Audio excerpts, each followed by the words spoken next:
Você está entrando na área de transferência da Gigahertz. Esse é o 483º episódio do podcast, patrocinado pela ExpressVPN e apoiado, como sempre, pelos nossos queridíssimos, as queridíssimas mais detensos, que vão em gigahertz.fm/apoio e, além de ajudar a escolher cada título de cada episódio, recebem edição sem edição, episódios sem cortes, com conversas pré-gravação, pós-gravação e erros no meio do caminho, para quem vai lá em gigahertz.fm/apoio. Eu sou o Marcos Mendes e, assim como toda semana, tá por aqui o Rambo e o Arthur Givigir. Tudo bem com vocês? Olá! Olá!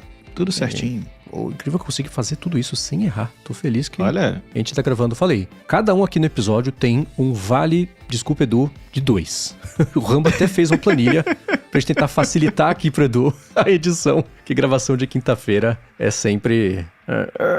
fica apertado pra todo mundo, né? E hoje a gente não fez follow-ups e nem alusa DTs na semana passada, nem na semana retrasada. Tem muita coisa acumulada aqui, as perguntas que vocês mandaram, os comentários, tá tudo guardadinho aqui. Mas antes eu quero fazer uma coisa, fazer um amigos do ADT, é um irmãos do ADT na verdade. Porque nas últimas semanas, faz umas 2-3 semanas, o meu irmão, o João, participou do Carreira Sem Fronteiras, que é o podcast da Alura que fala sobre pessoas que trabalham no exterior. Eu falei várias vezes aqui que meu irmão faz aromas e perfumes, trabalha com perfumaria e já morou fora em vários países, etc. Ele contou essa história lá no Carreira Sem Fronteiras, o link vai estar aqui na descrição. Ficou assim, não é porque é meu irmão, mas é um dos episódios mais legais que já saíram no Carreira Sem Fronteiras. Ficou muito bacana o papo. Recomendo que todo mundo dê uma espiadinha, uma escutada, pra entender melhor o que faz um perfumista. E eu ouvi meu irmão falar também que ele mandou muito bem. Já escutei, gostei muito. O único problema daquele episódio é que ele acaba.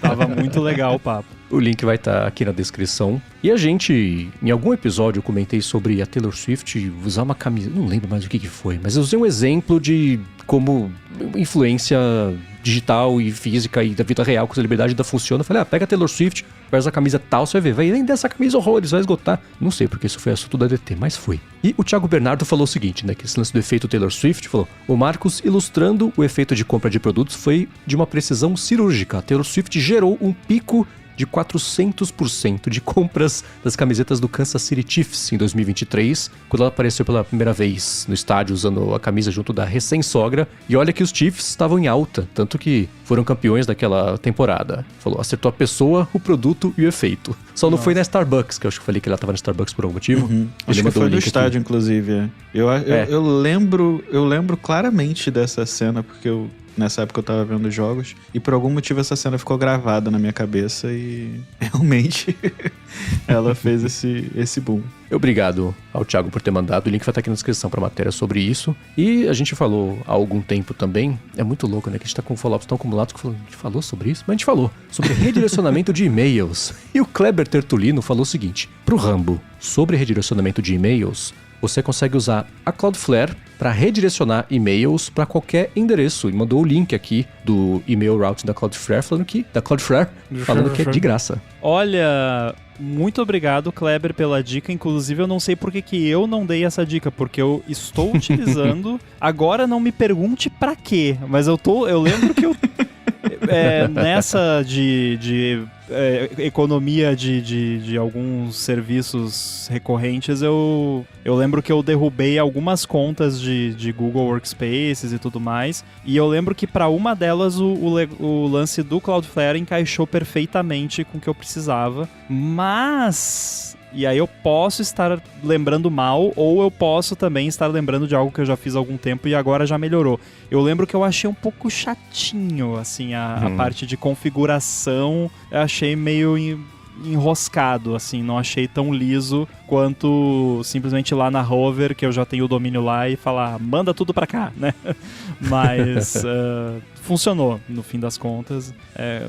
Cloudflare a gente pode deixar talvez para outro momento esse papo, ou é um papo mais pro Lamundo, mas para mim o painel deles tá virando um AWS, assim, tá ficando difícil de achar as coisas lá, porque é muita coisa, né, virou assim, um bazar, né, tem tudo, e aí fica aqueles corredores apertados e você não acha as coisas e fica mudando de lugar, então por enquanto eu ainda me acho lá, mas tá ficando cada vez mais difícil.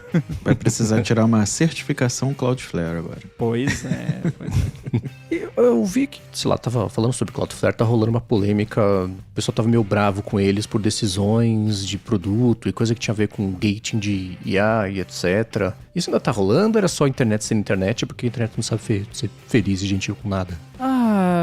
Eu não sei como é que tá hoje em dia. É que assim, eles fizeram algumas coisas referentes a IA que, se você assumir boa vontade e ignorar certos aspectos, é muito legal. Se você assumir boa vontade e ignorar certos aspectos. É que basicamente, ao mesmo tempo que o que eles estavam se propondo a fazer e estão fazendo é algo legal, bacana. Legal não no sentido de lei, mas no sentido de legal, de bacana, gostei. É meio que indiretamente eles batendo na mesa e falando: olha só o que a gente consegue fazer se a gente quiser, hahaha, a gente manda na internet, sabe? É meio isso, assim. Então isso deixou muita gente desconfortável, inclusive eu, mas é um desconforto gostosinho, assim. Sei lá. Que é tipo aquela coisa. Mas sabe aquele papo de meu malvado favorito, né? Que já foi usado em eleições e tudo mais. É complicado, porque, beleza.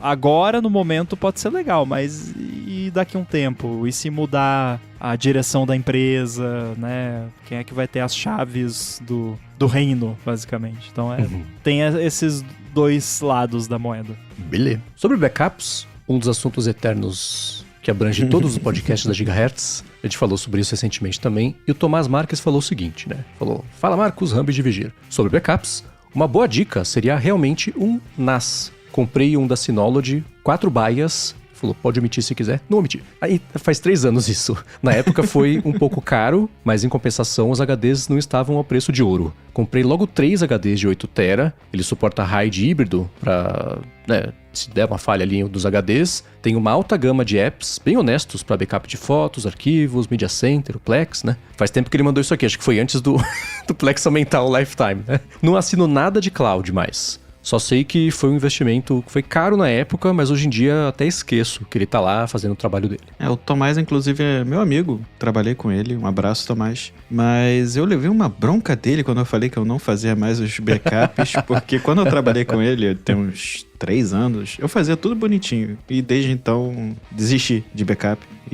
Mas é uma boa dica. Eu tô de olho, inclusive, no NAS da Ubiquiti, que faz roteadores, mas eles agora lançaram 2 NAS, um de 2 baias e um de 4. O de 2 já tem no Brasil, o de 4 ainda não lançou por aqui, ainda não lançou acho que nem nos Estados Unidos, mas eu tô de olho nesse porque ele tem integração com o ecossistema, e como eu já uso o roteador deles, deve ser mais fácil de fazer a integração. Mas esse também é uma opção interessante. O problema é que NAS é caro, né, e HD também é um negócio que tá muito caro. E aí, pra você fazer um NAS legal, você vai pegar um HD, sei lá, iniciando em 8 teras. E 8 teras hoje é o quê? Preço de ouro? Não sei. A última vez que eu vejo que tava 2 ou 3 mil reais um HD. Então, não sei se tá valendo muito a pena. Foi um dos motivos de eu ter desistido de investir em algo muito mais profissional. Mas eu tô de olho. Prometo, Tomás, eu vou fazer direitinho e mando um feedback. Eu sou meio nihilista quando chega nesse ponto, assim, de tipo... Porque aí você vai comprar um negócio lá, vai ter um HD de 8 TB, pra começar que eu não tenho 8 TB de dados na minha vida. Tipo, não preciso disso. Eu não sei, cada um sabe do que tá baixando aí, sei lá, né? Se eu trabalhasse ainda com produção de vídeo e tudo mais, aí sim, porque na época que eu trabalhava a gente ainda tava na época do 1080, não era nem 4K ainda. Mas ainda assim já era um volume muito grande.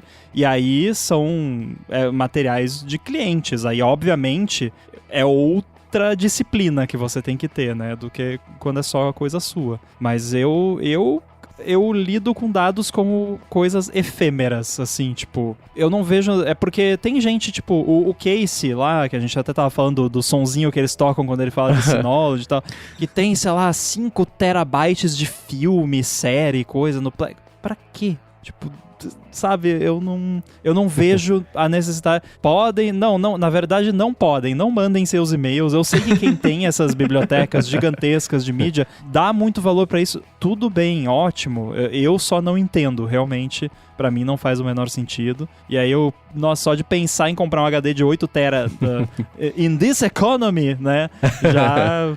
Nossa, me dá uns calafrios. E na verdade, você não teria que comprar um, você teria que comprar 2. Porque um é backup do outro, né? Então, quando você faz o NAS, você tem que ter... Mas aí dobrado. É que entra o meu niilismo, porque um é backup do outro. Onde tá um, onde tá o outro? Os dois estão um do lado do outro. Lugar, se pegar fogo na sua casa, acabou. Você não tem backup, sabe? Então não serve pra nada. Então é melhor não comprar. Pronto. É assim que eu economizo dinheiro. Uma das defesas da galera que tem os filmes locais e músicas e tal, a galera costuma armazenar pensando no futuro, né? Porque o que tem acontecido é os serviços de streaming que tira o filme do nada, por exemplo, ou então série que sai do nada. Então essa galera tem investido muito nisso. Eu acompanho muito quem faz isso de perto. E aí eu não julgo se tá certo ou errado, pirataria nem nada, não é nem isso que eu tô entrando aqui nesse mérito, mas eu sei que a galera tem feito isso por conta dos serviços de streaming que, enfim, você hoje tem um filme lá e amanhã não sabe se tem. E isso acontece também, né, com os filmes que você compra. Então, o que eu acho que é pior, quando você compra um filme digital e do nada ele some. Então, eu entendo a galera que tem feito isso, mas eu concordo que 8 teras hoje é um valor muito absurdo. E aí não seriam só 8 teras, seriam 2 HDs de 8 teras, mais o device para fazer isso gasta energia também, né? E eu imagino que, por exemplo... Eu não poderia colocar uma parada dessas aqui atrás, nessa mesinha aqui, porque ia fazer barulho, ia esquentar, ia ter que ficar num outro cômodo da casa que ninguém entra, que ninguém dorme naquele cômodo, sabe? Tem toda uma infraestrutura, né? Claro que alguém vai falar que tem um que é silencioso, deve ter. Esse Se botar um SSD de 8 TB, já pensou? Um SSD de 8 TB, você compra um BYD, eu acho, com o valor. Mas, enfim, e só pra deixar bem claro, quando eu falei que eu não entendo tudo, eu não tô falando nada sobre certo, errado, pirataria. Galera, baixa o que vocês quiserem, sejam felizes, não tem problema nenhum. E também a Mari falou, né, sobre o lance da posse aqui, que o pessoal gosta de ter, né, porque hoje em dia realmente tem muito disso, você compra e não é seu, né. Exato. Ou até, você comprou lá o filme pra você poder assistir quando você quiser, mas a qualquer momento o streaming tira o filme e você pagou, você comprou, você não alugou o filme, né, e aí eu sou da opinião que se o termo é comprar, você tem que ter garantido acesso àquilo pra sempre. Porque senão é aluguel. E aí, eu quero preço de aluguel, sabe? Exato. Então tem que ter essa diferenciação, na minha opinião. Alô, Procon, fiquem de olho nisso. Eu acho que mais cedo ou mais tarde eu vou acabar comprando um negócio desse, tá? Esse que eu falei da Ubiquiti, por exemplo, é um que eu tô de olho há muito tempo. Mas se um dia eu comprar, eu aviso aqui pra vocês. Mas por enquanto, não pelo preço dos HDs. Então eu tô dando uma segurada, porque realmente tá muito absurdo. É uma brincadeira muito cara. E seguindo com os follow-ups que vocês mandaram pra gente nas últimas semanas sobre COBOL, que tem mais gente do que a gente imaginou que trabalha com COBOL. O Roberto falou: pessoal da DT, sou desenvolvedor COBOL, moro no Canadá, trabalho em banco, desenvolvendo soluções na linguagem. No episódio 478, o Rambo perguntou se algum ouvinte usava COBOL, aceitei o desafio e no melhor estilo de vibe coding, criei um podcast player em COBOL. Disponibilizei o app open source no GitHub, o link vai estar aqui na descrição. Colocou a gente como inspiração, uma homenagem pelo conteúdo semanal. Muito legal, Roberto, adorei a ideia. Sensacional. Que maravilha, cara. Eu nem sabia que era possível fazer um player de podcast em COBOL. Olha, vou te falar que, meu Deus, viu? É um arquivo com 1.600 linhas. Meu senhor. Eu tô vendo o código aqui, parece assembly, sei lá. É muito esquisito pra quem não tá acostumado. E o legal é que ele falou todas as características que eu imagino de um coboleiro, como a gente chama, que é coboleiro em COBOL, que é eu trabalho num banco desenvolvendo COBOL. É sempre isso, ou é banco, ou é seguradora. Então... Quem fala que trabalha em COBOL e conta pra gente, por favor, Roberto, se é verdade, mas e não sei se você assistiu, mas eu sempre imagino uma vibe meio Severance, assim. Eu imagino o Miltic programando, assim, sabe? É uma vibe meio muito corporate. Numa salinha afastada de todo mundo ainda, né? Aquela salinha que ninguém tem acesso.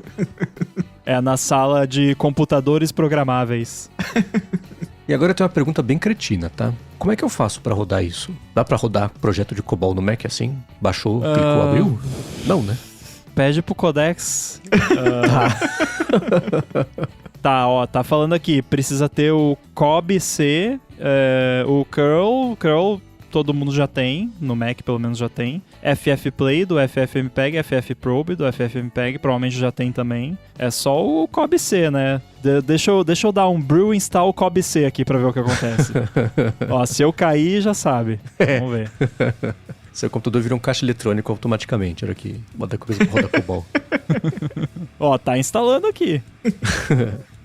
Automaticamente você contrata um seguro ou abre uma conta em um banco. E a tela vira um fósforo verde, aquela bem pixelar. Não tem o COBC no Homebrew, então é um pouquinho mais complexo. Mas a gente dá um jeito.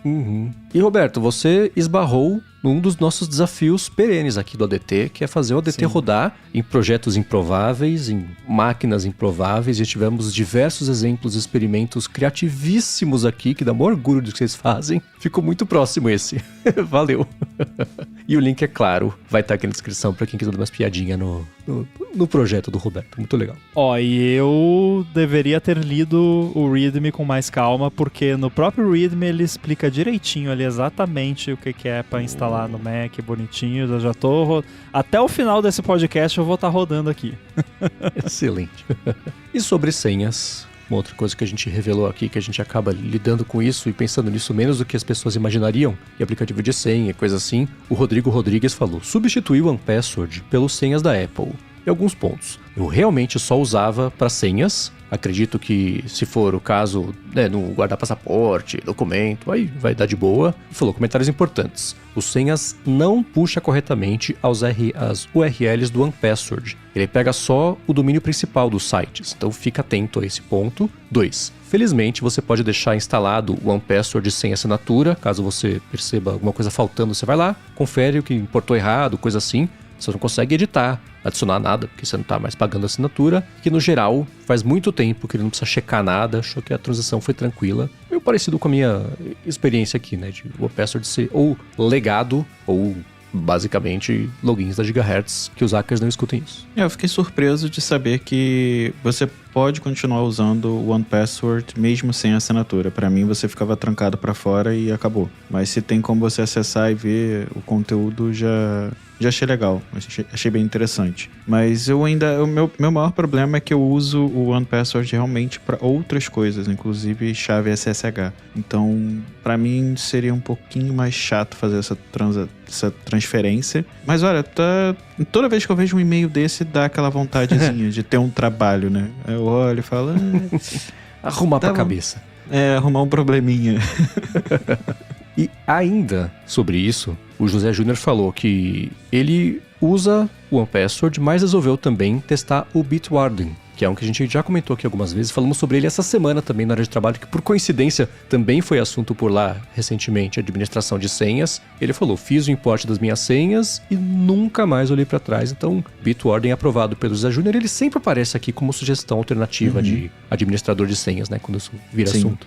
Sim. É outro serviço bem grande, assim, e dificilmente você vê algum problema também, então é uma outra opção. É porque senha é o tipo de coisa que quando você se acostuma com o aplicativo, pra sair dele é muito difícil, né?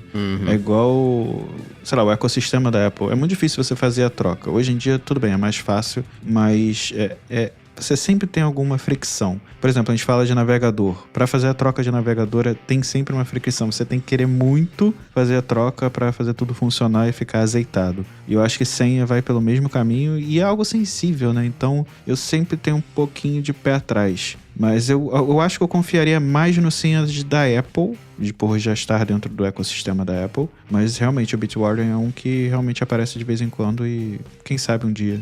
E o Rambo mandou prints aqui, comprovando que já tá rolando pra ele um podcast player feito em COBOL. Muito legal. E a sobreposição da interface, né, desse jeito, por cima aí do wallpaper da WWDC, ultramoderno e brilhante e etc. Posso colocar na descrição aqui, Rambo? Pode. Absolute Cinema. Fantástico. Excelente. Retrofuturismo. Se eu tivesse um pouquinho mais de tempo, eu ia falar que eu ia querer estudar COBOL. Não. É tipo estudar aramaico. Me perdoem os coboleiros. Vocês sabem. Vocês devem concordar. Ele vai falar, minha conta bancária concorda também, né? Que eu sei que a galera de COBOL é bem paga pra isso. E merecidamente. E sobre apps de senha, agora o follow-up meu, que lembraram também no área de trabalho para trazer aqui, é o KeyPass, que é K-E-E, Pass. Parece key de chave, mas KeyPass parece uma cacofonia engraçada também. Né? Mas é um projeto meio aberto e se conecta com um monte de coisa. Quem quiser fazer meio rodar sozinho consegue. Então vou deixar aqui na descrição também para quem quiser dar umas piadinhas. Fica como mais uma alternativa aí junto ao Bitwarden e, enfim, os que já mandaram pra gente. Sempre bacana ter opções, né? Só não usem o LastPass. Não, LastPass passem longe. E a gente, em algum momento, falou sobre currículos ecléticos lá na Apple. Comentamos semana passada, né? Inclusive acho que foi numa fonte isso, de um dos brasileiros lá da Apple ser a pessoa que organiza os eventos e etc. Foi numa fonte. E a Mariana, do blog Haja Visto, falou o seguinte, que de currículos ecléticos aí na Apple, o youtuber Mark Rober trabalhava na NASA e tinha envolvimento no projeto do Mars Rover, inclusive, né? E depois disso, ele foi pra Apple. Eu não sabia disso. E ele esteve envolvido com projetos que ninguém sabia o que era. Era Product Design Engineer in Special Projects Group. E ele falou que agora que ele já saiu da Apple, o nome dele aparece em patentes de Immersive Virtual Display, que é um boatos de que virou o Apple Vision Pro. Né? E nesse negócio de fazer óculos de realidade virtual, ele falou que ele viu a necessidade de resolver o negócio de cinetose, né, de motion sickness, de ficar enjoado quando você tá no carro e coisa assim, que acabou indo pro iPhone, depois pro iPad, hoje tem no Mac também. Eu não tinha ideia de que o Mark Rober tinha trabalhado na Apple. Também não fazia a mínima ideia, eu já acompanho ele há bastante tempo. Inclusive, eu citei ele como inspiração quando eu participei lá do podcast... O podcast lá que entrevista as pessoas que fizeram apps, eu esqueci o nome do podcast. O hoje em dia é do... Isso, hoje em dia é do Revenue Cat, esse podcast. E aí ele pergunta sempre, quem é uma pessoa que te inspirou? E daí eu fiquei pensando, vou escolher alguém que não é da nossa área. E né, eu pensei ou nele ou no Adam Savage, dos Mythbusters lá, que até hoje eu acompanho ele lá no canal dele. Então são duas pessoas inspiradoras e o canal dele é bem divertido. Ele faz uns projetos malucos e divertidíssimos. Recomendo pra quem não conhece. Ele ficou muito famoso com os vídeos de ladrão de caixa de HomePod. Sim. Que ele fazia umas bombas de glitter e que fediam e que tinha alarme e tocava de madrugada. Era muito bom. Muito bom. Ele fazia um por ano. Acho que chegava perto do Natal, era um lance desse. Ele botava lá a caixa na porta de casa. Ele fez por uns 4 ou 5 anos seguidos. Isso é um vídeo melhor do que o outro. Uma traquitana mais maluca do que a outra. E as bombas de cheiro de ovo podre e com disparadores atrasados em relação ao outro e com glitter que era impossível de limpar. Cara, é muito bom. É um vídeo melhor do que o outro. E com câmera pra gravar a reação do povo que tava... roubou o HomePod achando que tava levando pra casa, hora que abria e explodia. Cara, como era engraçado. Porém, ele fez um projeto que é uma das coisas mais bonitas que eu já vi, que é de drone, não é exatamente drone, mas de entrega de suprimento em hospital, em regiões isoladas, carentes. Nossa, que legal. Que projeto sensacional, cara, emocionante ver me emociona agora. Legal. O vídeo, porque é muito legal. É aquele do drone que tem, tipo um slingshot, assim, que dispara esse mesmo. O drone, né? É muito legal. É esse mesmo. Muito legal mesmo. É bem legal, porque eu nunca vi. Assim, o Mark Rober é um cara que não entra muito no radar, assim. Então, assim, tem milhões de envios, de inscritos, Mas a gente escuta falar mais de, sei lá, Marques Brownlee. Tudo bem que tem bolhas e bolhas, né? Mas é um cara que merece ainda mais destaque. Não que o DT vai fazer qualquer tipo de diferença no viewership do cara, mas pra quem não conhece, conhece. Pode pensar no Mark Rober como... Não é bem a mesma coisa, mas a vibe, assim, meio manual do mundo, só que da gringa. Assim, é tipo isso, né? Essa é mais de projeto. Ele até tem vários projetos com crianças também, pra, tipo, kits pra criançada aprender engenharia. Tem outro vídeo obrigatório citar aqui. Então, ó, galera, coloquem na listinha aí quem se interessou.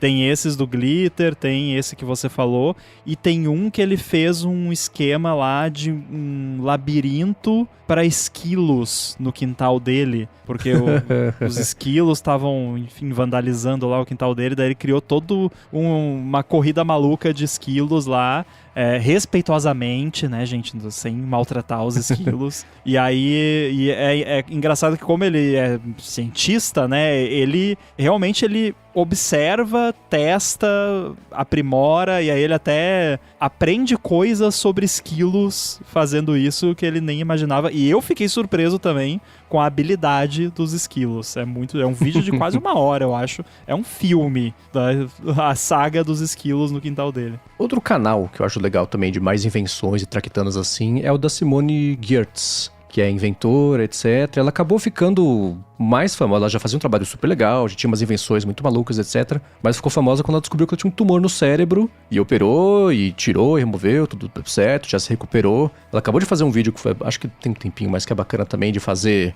um vitralzinho que ela fez, ela foi lá e vai cortando, vai conversando com a câmera e cortando o vitralzinho pra fazer lá um destaque que vai ficar lá no cenário dela. E é um outro canal que, assim, você vê que ela rala, e é criativa, e é interessada, manja muito. É bem legal também, pra quem não conhece. Agora, a Mariana do blog Já Visto mandou o follow-up anterior. Esse follow-up seguinte é da Mariana, que eu não sei se é do blog Já Visto, porque um tava sinalizado de um jeito, outro tá do outro. Mas a Mariana falou o seguinte, né, sobre você usar cores pra identificar diferentes pastas no Finder, que eu falei que eu uso isso em doses homeopáticas, só porque eu sou ruim de achar coisa em lista, mas se eu botar cor em tudo, nada fica com destaque. Então, eu uso bem raramente cores. A Mariana falou, eu só uso 2 cores. Uma para alertar de documentos, contratos que tem minha assinatura online, que chegam arquivo final 2, etc. Aí ela fala, eu pinto de azul para facilitar encontrar, e nota fiscal de trabalho, que eu emito e recebo para separar das notas fiscais de comprinhas. Falou PDF de identidade, passaporte, etc. E vermelho, para não jogar fora, né? Pasta com identidade de marca, vinheta, logo. Então, basicamente, tem 2 funções. Achar mais rápido e repensar antes de deletar. Excelente. E ela tá acompanhando ao vivo aqui e confirmou que é a mesma Mariana. Ah, então tá.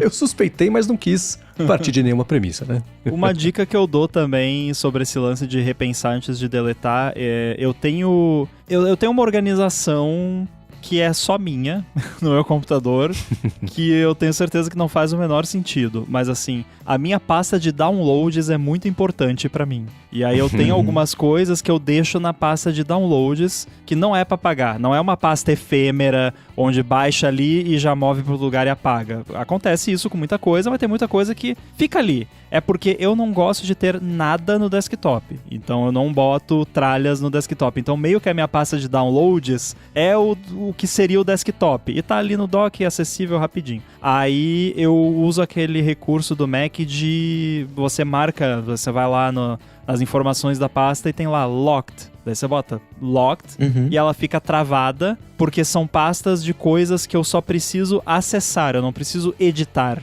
nem colocar mais coisas. E então fica locked, e aí se eu tento deletar sem querer, o Finder pergunta, você tem certeza? Isso aqui tá bloqueado, né? E aí acho que até, não sei até se não pede a senha pra desbloquear, alguma coisa assim. Enfim, fica a dica também, se você quer ter certeza que você não vai mexer no negócio, bota essa opção de locked. No final das contas, os downloads são a sua área de trabalho. Exatamente. É uma boa... Mas eu também eu uso muito downloads assim. A área de trabalho eu uso menos. Eu tenho me forçado a usar mais. Eu tô tentando tirar um pouco dos downloads e usar a área de trabalho de fato como uma área para trabalhar, mas eu também uso muito o download dessa forma. Por muito tempo, meus downloads eram uma das maiores pastas do do meu PC, do meu Mac, porque eu colocava tudo lá e ia largando. Um belo dia eu falei, caramba, eu acho que eu preciso organizar isso aqui. Eu só acho. Aí eu organizei e foi quando eu comecei a migrar tudo para o desktop. Ah, não, no meu caso é assim, ainda é uma pasta de coisas efêmeras. Eu tenho tipo umas 2 ou 3 pastas de coisas que eu preciso acessar com uma certa frequência que fica ali. Mas o resto, de tempos em tempos, eu vou ali e apago tudo, porque senão sai fora de controle muito rápido. Aí quando E eu não baixo coisas normais, eu baixo tipo build de iOS para 3 iPhones diferentes. Aí tem 50 GB na pasta de downloads de build de iOS, Xcode.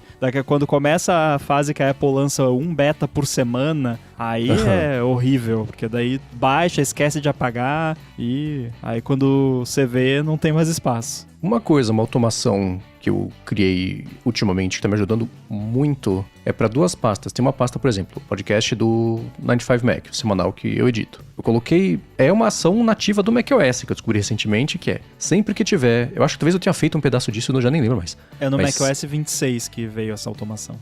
Quando adicionar um arquivo novo, mostra um alerta pra mim que tem um arquivo novo. E eu vou clicar sim, e abre a pasta pra mim, com o arquivo novo já selecionado. Então, eu tô aqui trabalhando, etc. A hora que eles colocam o arquivo bruto lá, já tem um pop-up pra mim, não fico, sabe, corre risco de subir e almoçar e voltar e falar, nossa, cara, esqueci de te falar, o arquivo já tá lá, tá 1 hora o arquivo esfriando lá, perdi 1 hora do dia, né? Então, isso, e uma outra coisa também que eu tenho feito é também pro 95Mac, eu tenho uma pasta no meu computador, que é a pasta 925. E é onde eu salvo as imagens que eu vou subir como imagem de destaque pros posts, imagem ilustrando, vídeo, coisa assim, né? E o que eu faço? Tô no Photoshop, coloco lá, salvar pra web, etc, boto lá o tamanho, a qualidade, salvo. Vou lá no WordPress, é o tempo de eu ir e subir e deixar já a área visível de imagem de destaque. Aí aparece o pop-up.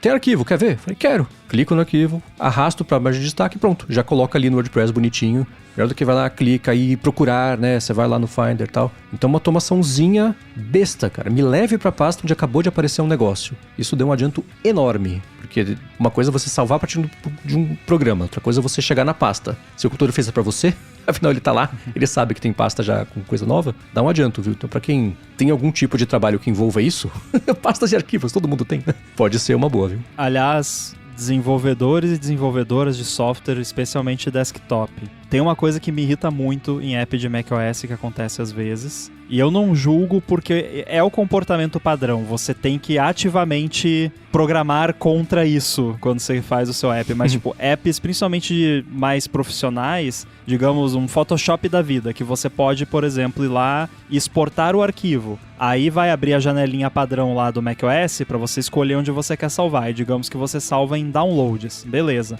Aí a próxima vez que você for exportar, vai estar lá downloads. Vai abrir na mesma pasta que você usou pela última vez. Mas aí o Photoshop tem N outras coisas que podem abrir uma janela de você selecionar arquivos. Tipo, importar imagem. Aí, o que eu tô reclamando? Tem muito app que a última pasta que foi usada em qualquer janela de selecionar arquivo volta independente de onde você acessou a janela. Então, nos meus apps que tem isso de macOS, eu sempre procuro ter lá no meu app, quando o usuário seleciona lá, eu salvo por janelinha de arquivo. Então, se tem a janela lá, sei lá, vamos dizendo VirtualBuddy, importar máquina virtual. Aí você foi lá na pasta do UTM e selecionou uma máquina virtual. Na próxima vez, vai abrir aquela pasta. Mas se você for lá no negócio de pegar o IPSW do macOS para instalar uma versão nova, ele não vai voltar lá na pasta do UTM, que não tem nada a ver com o negócio, sabe? Então, galera que desenvolve apps, prestem atenção nisso, por favor, para facilitar a vida da galera, porque tem alguns apps aqui que não fazem isso e me irrita muito. Eu tô com um problema que o Zen Browser, ele tá abrindo a pasta do dia anterior. Por exemplo, toda vez que eu... É muito louco, porque assim, quando eu vou subir o Bom Dia Tech, eu subo o áudio, eu vou na pastinha e tal, seleciono, e aí na mesma pasta fica a capa. Aí, ao invés dele reabrir a pasta que eu acabei de selecionar, né, que eu subi o áudio, ele abre a do dia anterior, porque eu não faço a menor ideia. Então eu fico sempre travado um dia quando eu vou abrir a janela e aí eu tenho que ir lá manualmente, ir na pasta certinho, selecionar e tal. Eu não sei porquê, é um bugzinho que eu tenho que reportar lá no GitHub, mas eu sempre esqueço. E eu não sei vocês, mas eu tô ansioso pra sair um beta novo do iOS 27 semana que vem, que corrige o negócio de crop dos screenshots, porque isso tá me deixando maluco. Eu não percebi o quanto que eu tirava screenshot no iPhone e cropava já na interface ali, porque pra quem não sabe, quando você tira um screenshot no iOS 27, aí você vai lá, dá o crop no screenshot, salva, você vai lá nas fotos, não tá cropado o screenshot. É verdade, eu xinguei o Threads esses dias por causa disso, eu comprei um Photo-Threads então. Falei, olha esse Zuck malandro, espionando foto cropada, como é que pode? Pô, eu ia falar, é mó perigo isso, né? Porque você pode acabar enviando um negócio, né? Mas a Apple tá mencionado nos release notes do iOS 27 que é um bug mesmo. Então, tem que tomar cuidado. Today I learned. Você xingando o Threads aí, ó. E teve uma coisa que eu achei que fosse um bug do Mac. Eu não sei como aconteceu, mas eu achei que fosse um bug do macOS, que também parte do workflow do dia a dia. Command Shift 4, lá, seleciona um pedaço lá, faz um print, etc. Aí, o que eu faço? Eu clico lá na janelinha embaixo na direita, que tem o preview do print, arrasto o ícone do Photoshop, ele já abre um arquivo do Photoshop com ele ali, né? Pra não ter que criar arquivo novo, colar outra coisa pra agilizar o dia, né? Parou de aparecer esse pop-upzinho com o preview. E foi, sei lá, pré-WWDC. Falei, depois eu vejo. Aí eu instalei o macOS 27 e só hoje eu falei, cara, mas continua. Como é que pode esse bug continuar se eu troquei a versão do sistema? Aí eu descobri que não era um bug. Era uma opção que havia sido desselecionada do aplicativo de print screen, que eu nem sabia que tinha, que era um app também. E tá lá em Options. Tá em Options, mostrar pop-up e tava desativado. Como? Se eu não sabia que esse app existia, eu definitivamente nunca fui no Options e tirar esse negócio que me é útil todos os dias. Zero ideia do que aconteceu, mas aconteceu. Pode ter sido um dos milhares de apps que você usa aí que modificou essa preferência sem você saber. Pode ser. Até, inclusive teve um bug que você mencionou no A Fonte, que eu ouvindo eu pensei, isso aí deve ser causado pelo Text Expander. Eu não lembro qual foi o bug exatamente, acho que alguma coisa de menu, não, enfim. Mas só pra você saber, tenta desativar e ver se passa. Eu ia falar que em algum update podem ter trocado a opção default do Capture e a gente não sabe ou não viu. Isso já aconteceu com alguma opção do sistema operacional. Não lembro qual foi exatamente. Que rolou um update e aí eu achei estranho o mouse, foi algo assim. E depois de muito tempo que eu descobri que tinha a opção padrão tinha invertido. E aí eu tive que ir lá manualmente, trocar. Sacanagem. Que nem quando a Microsoft trocou do... Cara, tem coisa que é inacreditável, né? Você tá com o arquivo aberto no Word, trabalhou um pouquinho, tá lá sem salvar. Você vai fechar. Ele perguntava antes, você quer salvar? As pessoas passaram a vida inteira clicando sim, num update. Por algum motivo, a Microsoft trocou pra você tem certeza que ele deseja sair sem salvar? As pessoas clicavam sim. Nossa, isso é de propósito. Cara, não é possível. Isso aí foi algum desenvolvedor revoltado, PO revoltado, como que pode, alguma coisa cara? assim. E foi assim, no pré-internet ultra todo mundo tem, sabe? Que não virou um caos. Isso faz uns bons 20 anos um negócio desse. Mas eu nunca esqueci de que uma decisão de alguém pega um dia ruim. Quantas horas humanas você fez... Quantas vidas humanas coletivas somadas você fez perder da pessoa ter que fazer de novo o documento, que se inverteu a lógica do pop-up destrutivo de um documento. Eu cometi um erro, não foi tão grave, mas uma coisa de UX que eu deveria ter... Should have known better, assim, que tipo, no Virtual Buddy eu coloquei um recurso de você copiar a configuração de uma máquina virtual para nova que você está criando. Então tem um pop-upzinho ali, quando você está criando a máquina nova, seleciona aqui outra e aí vai copiar. Só que aí eu pensei, não, mas se a pessoa selecionar aqui e já logo copiar, vai que a pessoa já mexeu nas configurações e vai perder tudo que fez aqui, sei lá, clicou sem querer, não sei. Aí eu dei uma de Windows, eu coloquei um botão Apply do lado. Aí eu pensei, não, mas daí se a pessoa esquecer de clicar no Apply, Daí eu fiz o botão Apply piscar. Quando você troca, seleciona ali, ele dá uma piscadinha pra chamar a atenção. Aí eu já perdi a conta de quantas vezes eu fui configurar uma máquina nova, selecionei ali o preset de outra e continuei a instalação, e daí depois eu fui ver e eu não tinha clicado em Apply. Aí... Então eu vou mudar isso aí, vai ser azar o seu, perdeu o Playboy, só bota aí o negócio. Talvez se eu ficar inspirado eu coloco um Command Z lá pra voltar, mas enfim, não é tão simples, mas Então tem certas coisas às vezes que o cérebro de programador esquece da UX, não adianta. É igual quando inverte o não ou sim na interface. Nossa, isso é o tipo de coisa que me irrita absurdamente, porque eu sempre clico errado. Então, Ou inverte só o foco. Às vezes, geralmente é um botão colorido e o cancelar geralmente é apagadinho, é cinza, é neutro. Então é isso que troca. Isso também buga muito, né? O iFood faz isso bastante. O iFood já falei, ele é um app de guacamole que ocasionalmente você pede comida, né? Então o UX...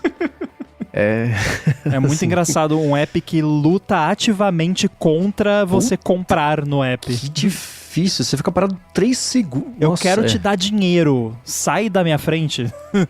Temos amigos que trabalham lá, né? A gente ama vocês, mas gente, pelo amor de Deus, cara, eu sei que deve Na verdade eu não tenho mais, mas... porque o meu amigo que trabalhava lá não trabalha mais lá, então tá liberado, pra mim tá liberado falar mal sem disclaimer. E temos ouvintes também que trabalham lá, a gente sabe que todo mundo vai lá, acorda todo dia e quer fazer o melhor.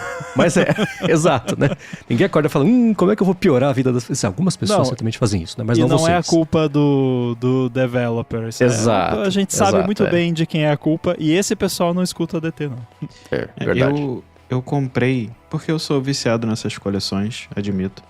Eu comprei os canarinhos do iFood, né? Que são uma coleçãozinha de canarinhos da Copa. Cada canarinho tem uma roupinha diferente. E aí, toda vez que eu ia entrar pra procurar aonde é que tá meu canarinho, se ele tá vindo pra minha casa ou não, e tal, porque ele vem pra uma outra entrega, não é a entrega do iFood, eu entro nos pedidos e ficava procurando. E nunca tava achando. Aí um belo dia eu vi, tá aqui, resgatou, acompanha o canarinho iFood aqui. Tem no meio do nada da tela, mas tem o alertazinho, diferente de todo o resto dos pedidos. E quem disse que eu tava enxergando isso aqui? Porque você procura aquela janelinha de pedido, né? E eu não achava. Eu levei, acho que no segundo ou terceiro canarinho que eu pedi que eu fui achar essa opção no meio dos meus pedidos. Você falou de canarinho, me lembrou dos álbuns da Copa. Eu conheço uma pessoa que trabalha num lugar tão Lumon que a empresa fez um álbum da Copa da empresa com... As figurinhas são coisas da empresa. Isso é muito Severance. Outra coisa que é Severance, vocês viram que a meta tá uma confusão, né? Porque eles tentaram fazer ao contrário os incentivos de contratar as pessoas sem saber o que fazer, ficou refazendo divisão, etc, etc. Aí o Zuck esses dias anunciou que ia botar lá app de rastrear teclado e mouse no computador de todo mundo. As pessoas acharam ruim por motivos óbvios. Ainda falou, não, a gente vai fazer isso porque vocês são muito bons e inteligentes, é pra ir aprender com vocês. Cara, pelo amor de Deus. Aí tá uma confusão, gente saiu uma matéria falou que o clima lá parece de gulag, que eu achei meio exagerado, mas ainda assim, foi o que eles disseram. E aí, o Andrew Bosworth, que é o diretor de tecnologia do Facebook, mandou um e-mail pra empresa inteira falando, gente, mandamos mal, fizemos errado, desculpa. Como um pedido de desculpas pra vocês, a gente vai aumentar o vale snack de todo mundo. Aí eu vi o pessoal tirando sarro, botou o Mr. Miltic de Severance com aqueles melões comemorativos. Nossa. Lá na hora que eles vão fazer alguma festinha assim, né? Sim, foi eu que mandei pra você. Você que mandou, ok. Mandei agora aqui no grupo, que eu achei que eu tinha mandado no grupo pra vocês, mas mandei só pra você. É isso, que o CTO da Meta falou que a moral nunca esteve tão em baixa e que a liderança vai oferecer o orçamento de guloseimas maior pra, né? Bota açúcar no povo pra ver se o povo se anima. Nossa senhora. Ai. E no IA Sob Controle dessa semana, a gente publicou uma entrevista com o Matt Veloso, que é um cara que trabalhou por 20 anos na Microsoft. Ele era conselheiro pessoal de tecnologia do Satya Nadella. Aí ele saiu de lá, foi pra DeepMind, trabalhou por um tempo lá também, com a parte de desenvolvimento de IA. Aí um dia o Zuck me falou, passa o Pix aí, vem trabalhar aqui. Aí ofereceu um caminhão de dinheiro pra ele foi pra lá. E ele fala isso, assim, era uma oportunidade que eu não dava pra eu falar não. Era... amo dinheiro, né? Aí ele chegou lá e viu que não era isso que ele queria fazer. Aí ele falou, fiz a coisa mais burra da minha vida, que foi rasgar muito dinheiro e acabei saindo de lá. E ele fala sobre isso, né? Como os bastidores de lá andam complicados, porque foi muita gente chamada ali pra fazer o quê mesmo, né? E no meio disso, Lhama e contrata lá o Alexander Wang, né, que tem 20 e poucos anos, mandando em macaco velho. Então tá meio confuso lá. Entrevista ele bem franco, assim, sobre esses bastidores das 3 empresas, né, da Microsoft, do Google e da Meta. Ficou bem legal o episódio. A Meta, eu tenho a impressão de que todo produto novo dela é essa mesma vibe, né? Foi isso com a parte de AdSense, com toda aquela polêmica, que inclusive vai virar filme agora. Na parte de realidade virtual, eu tenho a mesma sensação de que jogaram dinheiro para fazer o produto, mas no final das contas não sabiam bem o que queria, e aí a galera que trabalhou nisso acabou sendo escanteada para outras coisas, e agora com a IA de novo. Parece meio padrão da empresa. Eles têm dinheiro, jogam em cima e vê se vai dar fruto. Porque eles fizeram isso muito tempo com o Facebook e deu certo. Tudo que fazia no Facebook dava certo. E depois veio o Instagram e tudo que faz com o Instagram dá certo. Mas eles fazem muito bem também em copiar, né? Então, exato. Talvez quando eles tentem criar algo novo, eles esbarrem um pouquinho nesses problemas. Só que um pouquinho da Meta são bilhões de dólares, né? Então é um pouco complicado. Exatamente. A Meta sempre se inspirou muito nos outros, né? Pra quem tentou fazer as coisas sozinhas, deu certo até certo ponto. Né? Acho que a iniciativa que ela mais levou sozinha foi que eu chutaria assim, foi a parte de realidade virtual com o metaverso, e nunca decolou, né? Então, não sei. Tem minhas dúvidas também. Pois é, né? E vocês viram essa semana os óculos da Snap? Nossa, eu vi, que coisa feia. O pessoal tirou um sarrão porque ele continua feio, né? A versão anterior, que substituiu, ela era inacreditável. Era um protótipo retrofuturista bem feio, né? Esse tentou ser com design moderno, mas ainda assim, todo mundo lá falando, quem que vai parecer um pateta com o negócio na cara, né? Eles só botaram lá o Evan Spiegel, que é o CEO da Snap, usando os óculos. As ações do Snapchat, que já perderam 92% de valor de mercado desde a alta histórica deles, num dia caiu 8, 9%, que o investidor falou, cara, tudo isso, só pra isso? Eu tô fora. E não rolou, mas é bem feinho os óculos, coitado. Agora, pra concluir os follow-ups, tem um follow-rambo aqui. A gente comentou na semana passada, a gente falou na fonte também sobre as novidades todas que a Apple anunciou na WWDC, e uma delas, que a gente não entrou muito a fundo aqui, o Rambo, vocês falaram no Olá Mundo, certamente vão voltar a falar, é sobre acesso de devs às ferramentas que a Apple está disponibilizando. Algumas delas que tem a ver com o IA e aquele lance do acesso aos Foundation Models. Ela tinha falado que ia ter uns limites aí, mas não se preocupa, a gente fala disso, etc. Aí o Rambo foi dar uma espiadinha e fez descobertas, né? Para acessar o Private Cloud Compute, que aí você pode usar os modelos de servidor da Apple no seu app e basicamente não tem custo nenhum para o desenvolvedor e tem aqueles limites do usuário que já são padrão. E aí o usuário que tem a Cloud Plus tem mais limite, a Apple não fala exatamente qual é esse limite. Eu, por enquanto, não atingi esse limite nunca, mesmo brincando um monte ali com a carangueja e com o Image Playground, ainda não cheguei no limite. E aí, o que ela falou? A gente vai limitar esse acesso para os desenvolvedores de apps que tiveram menos de 2 milhões de downloads. Essa foi a forma que eles divulgaram. E que fazem parte do Small Business Program também. Aí eu pensei, que legal, né? Estão valorizando o pequeno desenvolvedor, né? Legal. Aí eu fui me cadastrar lá no negócio e aí apareceu lá, oi, você não pode, você tem um app que já tem mais de 2 milhões de downloads. E aí eu pensei, eita, como assim? E aí, é que assim, 2 milhões, você pensa milhões. Milhões de qualquer coisa é muita coisa, assim, né? Então, você associa milhões com muito dinheiro, muito sucesso, né? Uma coisa grandiosa. Só que assim, vamos à realidade. Eu fui ver, e daí eu na hora eu pensei, tá, se tem algum app meu que já na App Store que tem 2 milhões de downloads, só pode ser o Chibi Studio. Não tem nenhuma outra opção. E aí... Só que aí é que veio o problema. Isso tudo aconteceu no final de semana. Tipo, eu tava sentado no sofá, no meu iPhone, de bobeira ali, abri, e aí apareceu isso aí. Aí eu, entre aspas, xinguei no Twitter e segui a vida. Não tava com o computador por perto e tudo mais, então, e não dá pra acessar Analytics de App Store no iPhone, não funciona. Ainda mais pra ver, tipo, de 10 anos de Analytics, porque sim, o Chibi Studio existe há quase 10 anos. Aí, durante a semana, eu abri lá os Analytics e eu escrafunchei todo o painel lá do App Store Connect e você consegue lá, porque qual é a métrica que a Apple fala? 2 milhões de first time downloads. Aí eu peguei essa métrica lá no App Store Connect, coloquei lá todo o período de existência do Chibi Studio e tem 1,5 milhão. 1,5 milhão não é 2. Uhum. Assim, tá chegando lá, né? Que bom, né? Por um lado, bacana, mas por outro, não é 2 milhões. Aí, eu mandei um e-mail pro suporte de developer da Apple e contando a história, eu aqui no App Store Connect fala isso e tal, vocês conseguem esclarecer, né? Porque ou o App Store Connect tá errado, né? E até agora não responderam. Eles falam que eles vão responder em 2 dias úteis. Já passaram mais de 2 dias úteis. Eu acho que eles não vão responder. Enfim.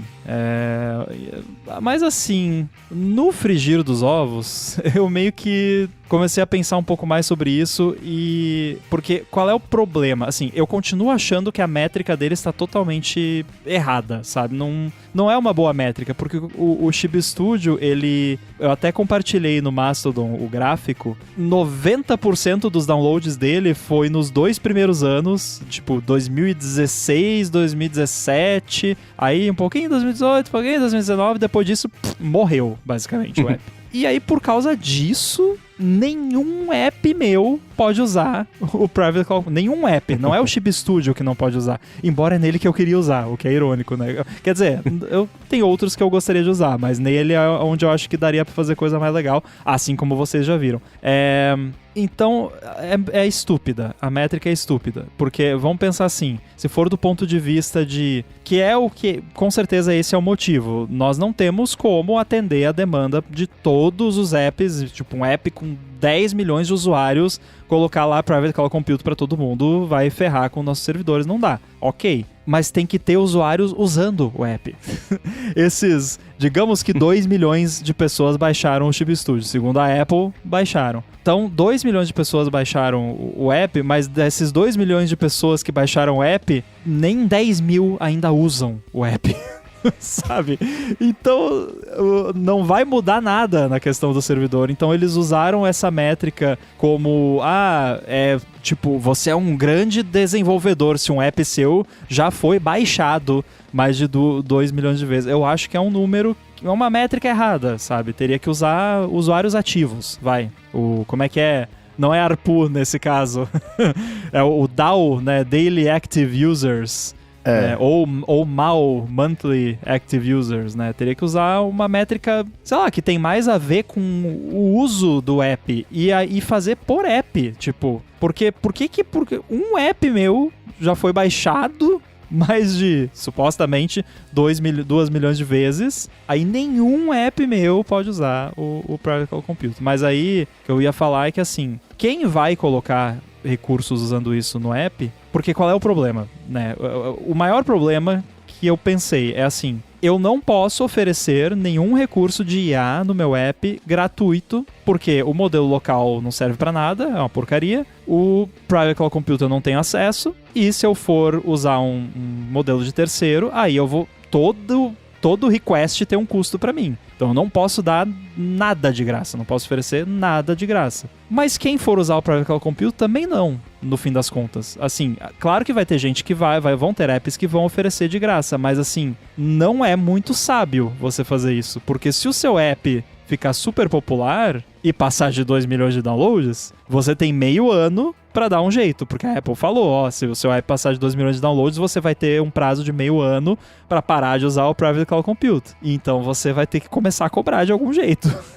E aí vai ser mais complicado. Se você tá, ó, tudo de graça, liberado, e aí do nada, ih, galera, agora vai ter que pagar $20 por mês, né? Então, no fim das contas, eu acho que não muda muito os planos do que... Porque a gente já tinha vários protótipos e coisa de IA no Chip Studio, e todos eles iam ter que ter alguma assinatura para manter o recurso, porque não tem como dar de graça. Então não muda nada, no fim das contas.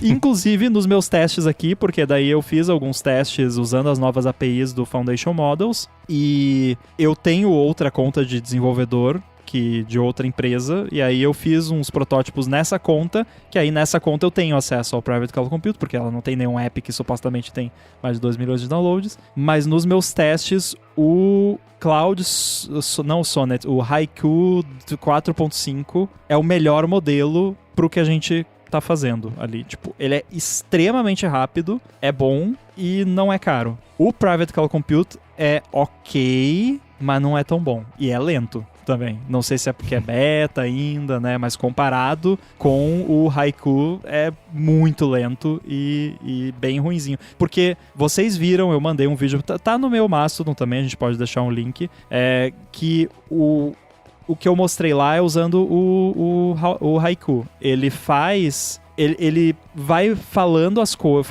né, escrevendo o que ele tá fazendo, e vai fazendo, e vai atualizando a mensagem dele, e daí faz de novo. Ele realmente trabalha dessa forma agêntica. O Private Cloud Compute, eu não consegui fazer funcionar desse jeito. Ele é single turn, assim, você pede uma coisa, ele faz. Então meio que eu teria que criar um loop eu mesmo, sendo que a ideia das APIs do Foundation Models, essas novas que eu tô usando, é que sejam agênticas. Mas o modelo do Private Cloud Compute, pra mim, não tava rolando agêntico, tava rolando só manda, recebe, né? E o Haiku ali, como eu mostrei no exemplo, bonitinho e muito rápido. Então, vou acabar usando ele, eu acho, na prática.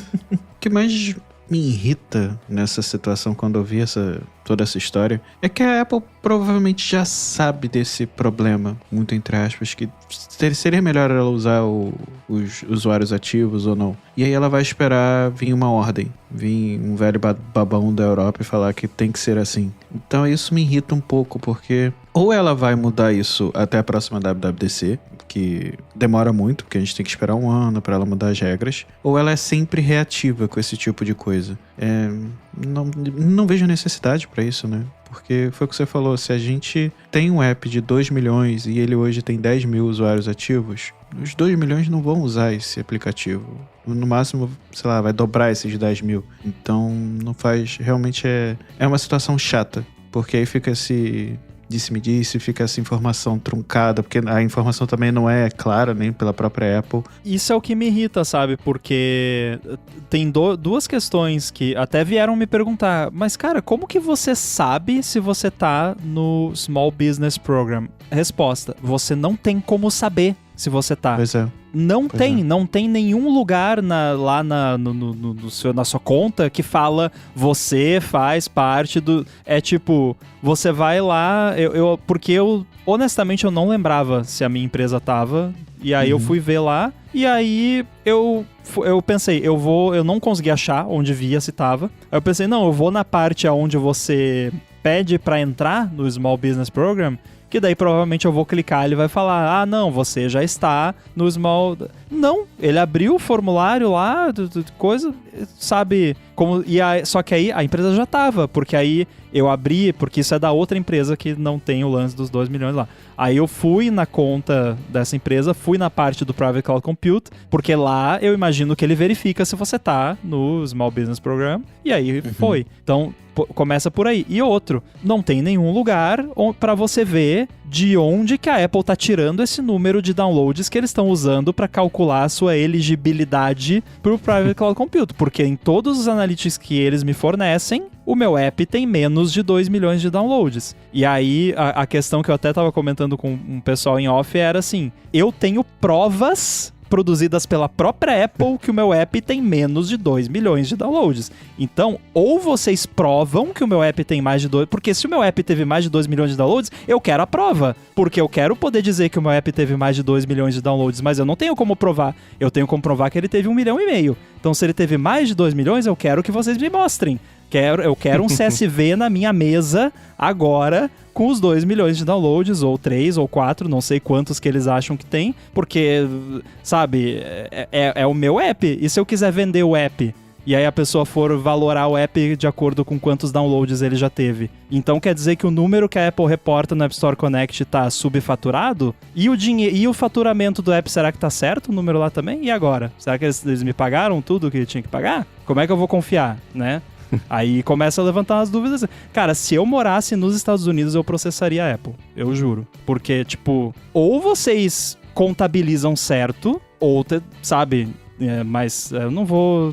Aqui do Brasil, não, processo remoto é complicado. Porque alguma coisa tá errada. Ou eles reportam o número errado no App Store Connect, ou eles calcularam errado lá pro negócio do Private Cloud Compute. Então, eles têm que resolver um dos dois. Eu tô pensando sobre o lance da velocidade. Acho que, de um lado, sim, vai ter uma melhora. E, na verdade, o beta vai servir pra isso, né? Sempre tem alguém que precisa falar, o período de beta é pra testar, achar o problema, tentar resolver o problema antes do lançamento público, né? Vai ter uma melhora, mas acho que até certo ponto, né? Porque a estrutura é a estrutura, né? Essa parte não tem muito o que fazer. E se, nesse momento, o negócio tá meio valmeno, essa parte da velocidade específica, latência, coisa assim, que os devs estão começando a usar e não tem uso suficiente de pessoas entupindo os canos ali, na hora que for lançado de verdade, aí eu não sei, né? Mas por outro lado, a escala de servidores deve estar bem menor do que vai estar pro final, né? Sim, é verdade, Isso é uma coisa que falta, saber quando, né? Que isso começou a, de fato, ser implementado. Tudo bem, fez o acordo, assinou o contrato, mas e aí, né? Pra botar em produção, mesmo que em beta, mesmo quando que foi. Eu tô louco pra ver o System Card desses modelos, dos Foundation Models, porque sempre tem coisa muito interessante, técnica, ali. E a Apple geralmente demora um pouquinho pra lançar, mas sai. Foi assim nos outros 2 anos, né? Então, todo dia eu checo lá esse RSS pra ver se saiu alguma coisa nova. Por enquanto, ainda não. Mas vai ser bem legal. Tipo o do Fable e do Mythos, né? Que, enfim, tá fora do ar, mas o System Card é super bacana. Tipo, tem 300 páginas. É bom, legal. Tem um bando de informação divertida ali. Mas, isso tem que melhorar mesmo, né? Essa parte de latência, assim, é o que define experiência pra todo mundo, né? Então, precisa melhorar. Eu checo a lista de releases lá do Security Research do PCC, que aí tem... E, inclusive, você falou há quanto tempo, né, não sei o quê. Acho que foi o quê? Umas 2 semanas antes da WWDC começaram a aparecer uns releases esquisitos nessa lista ali do PCC, que a Apple publica, por causa do esquema da transparência lá e tudo mais, eles publicam lá, e aí você roda um comando no Mac e ele puxa, e aí tem, tipo, agora eu olhei aqui, nenhum deles tá downloadable, estão todos, né, só no ar, com lá a assinatura e tudo, mas agora tem o Thai Zap, o PCC Agent Worker Lassie, o Private Filter Service, PCC Agent, Thai ADM. Tem um monte de coisa nova ali que eles não explicaram ainda pra gente o que é, pro pessoal de segurança, no caso, né? Então eu tô esperando o paper também de segurança, que vai levar mais de um dia pra ler, provavelmente. Uma nota aqui pros ouvintes e para a Polícia Federal que tá ouvindo o podcast, PCC é Private Cloud Computing. Sim. Mesmo em inglês, quando falam PCC, dá um... Você lembra que precisa falar, gente... Ela precisava dar um nome diferente. Sei lá, tem que nem Star Wars, né? Que tem o Count Dooku, que aqui é Count Dookan, né? Tem essas coisas assim que falam aqui no Brasil. Tem umas cacofonias meio feias que não dá pra usar, né? Então eles trocam o nome, mas a Apple não vai fazer isso, né? Mesmo que a gente vê muita coisa de fora que vai seguir falando PCC, né? Não tem jeito. Enfim. E devs que escutam aqui o ADT, comentem com a gente como é que tem sido a experiência de vocês e a reação de vocês a isso também, que é sempre bacana medir a temperatura com um N mais de 1, né? A gente teve aqui a experiência do Rambo. Digam pra gente. E a seguir, teve um repórter de campo nessa semana, Arthur de Viger, pelo Bom Dia Tech, foi até São Paulo para acompanhar o anúncio. Deixa eu fazer um alerta aqui pra vocês, pessoal. Todo mundo que tem qualquer coisa da Amazon, desliga a chavinha de ativar o nome da Alexandra, quando a gente falar o nome dela, que vai ser impossível não falar. Exato. Alexa, ao longo do episódio. Então fica aqui o alerta, façam isso. Mas antes de falar da Alexa nova, que foi anunciada aqui no Brasil, eu vou agradecer a ExpressVPN, que está mais uma vez patrocinando o ADT e que segue oferecendo um mês de graça para você experimentar o serviço. E aí, se você assinar o plano anual, eles dão para você 3 meses de bônus para você seguir usando depois do fim desse ano, mas tem que ir por meio do link expressvpn.com/ADT ou usar o cupom ADT no checkout para ter uma conexão mais segura. Se você, igual o Arthur, pegou um avião recentemente e usou Wi-Fi, seus dados foram uma parte do preço. Você pagou pela conexão e ainda assim seus dados foram coletados, armazenados, trafegados, vai saber onde eles vão parar, né? Então os sites que você acessa, os serviços, os servidores, os aplicativos, por quanto tempo, quem é você, no fim das contas, né? E Wi-Fi que você não conhece, especialmente os gratuitos, vai saber como é que tá a segurança e também, se você não tá pagando, já sabe, né? Você pode proteger seus dados com a ExpressVPN e para streaming, dependendo do país que você usar para rotear a conexão, você vê o catálogo desse país, que é um catálogo diferente do catálogo que tem aqui no Brasil, para ver como é fácil colocar no seu computador, no tablet, na TV, dependendo do modelo, no telefone, na Apple TV, que é como eu uso aqui em casa todo dia, até no roteador de casa direto, se você quiser. Vai em expressvpn.com/ADT, testa por um mês de graça e se você assinar o plano anual, eles dão para você 3 meses de lambuja aí para você seguir usando antes de você renovar. Muito obrigado ExpressVPN pelo patrocínio de mais esse episódio do podcast e pelo apoio a toda a Gigahertz. Valeu! Muito bem, Arthur, antes de você falar sobre a Alexa nova, Alexa Plus, né? Fala pra gente como é que foi ir até São Paulo fazer a cobertura do evento e gravar também o episódio em vídeo do Bom Dia Tech hoje de manhã com as novidades. E aí? Pois é, bom, a Amazon me convidou o Bom Dia Tech para ir nesse evento. Foi muito legal porque é a primeira vez que eu cubro um evento presencialmente, né? Geralmente eu faço os eventos online e, enfim, eu já fiz BGS e tal, mas de lançamento, assim, eu acho que foi a primeira vez. E foi muito legal participar de algo assim, você vê uma tecnologia nova chegando no Brasil e participar dessa novidade. Eu fiquei por embargo até hoje de manhã, às 10 da manhã, então não podia contar pra ninguém e fica aquela expectativa, né? Você querendo contar pras pessoas, querendo espalhar a notícia, mas não pode. Mas foi muito legal. Eu já, inclusive, agradeci a Amazon, agradeço de novo pela oportunidade. Sempre que tiver, pode chamar, que vai ser um prazer. Vou lá cobrir todas as novidades. E, bom, falando um pouquinho do evento, eu achei legal porque a gente foi para uma casa com piscina, enfim, com churrasqueira, uma casa bem grande ali em São Paulo, e eles dividiram alguns cômodos pra gente ter a experiência da Alexa nesses diferentes cômodos, né? Vou tentar chamar de Alexandra aqui, mas vai ser difícil, gente. E aí em cada cômodo desse a gente tinha um grupinho de ecos, de Echo Dot, Echo Show, tinha também um Echo Studio, que é aquela caixinha de som com um som um pouquinho mais potente, a Fire Stick TV, e a gente tinha uma sala de estar com televisão e um par de estéreos, uma cozinha e um escritório com quarto. Então todos esses cômodos tinham também algum sisteminha de casa inteligente para a gente ver como ela se comporta. A gente primeiro recebeu toda a explicação de como funcionaria o sistema aqui no Brasil, que eu vou falar daqui a pouquinho, mas em cada cômodo desse a gente passou por uma experiência de utilizar a Alexandra Plus no dia a dia. Como seria, como as ideias que a gente pode ter e as integrações com outras contas, por exemplo, Gmail, calendário e etc. E foi legal ver o pessoal utilizando ali como se fosse no dia a dia. É claro que é um sistema controlado, pessoas que trabalham dentro da Amazon, mas foi bem legal ver a ideia que eles têm para todos esses sistemas. E eram pessoas de diferentes estados, então com sotaque e gírias diferentes. Isso também foi bem legal. E da experiência de gravar hoje, eu já tinha até comentado aqui no ADT que eu queria voltar a fazer alguns vídeos, né? Então hoje eu resolvi fazer esse episódio um pouquinho diferente, sem um roteiro. Quem escuta o Bom Dia Tech sabe que o Bom Dia Tech é totalmente roteirizado e esse não foi. Esse foi muito da experiência que eu tive ali no dia a dia, só pegando minhas anotações. Foi bem divertido fazer esse vídeo, mas nossa, vídeo dá muito trabalho, gente, meu Deus.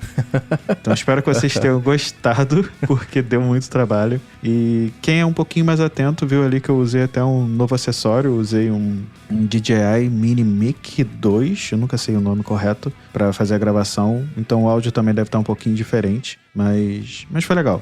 Eu quero voltar a fazer. Se a galera curtiu sem roteiro, obviamente eu vou fazer outros, porque não roteirizado eu gosto bastante, porque é mais a nossa cabeça falando ali no momento também. É claro que a gente segue ali uma pauta, né, uma ordem de conteúdo, mas sai muita coisa da nossa cabeça e a opinião eu acho que sai um pouquinho mais fácil, vamos colocar assim. E bom, falando da Alexa Plus, desculpa se eu ativei a Alexa de alguém agora, mas da Alexandra Plus. A gente já avisou, pessoal.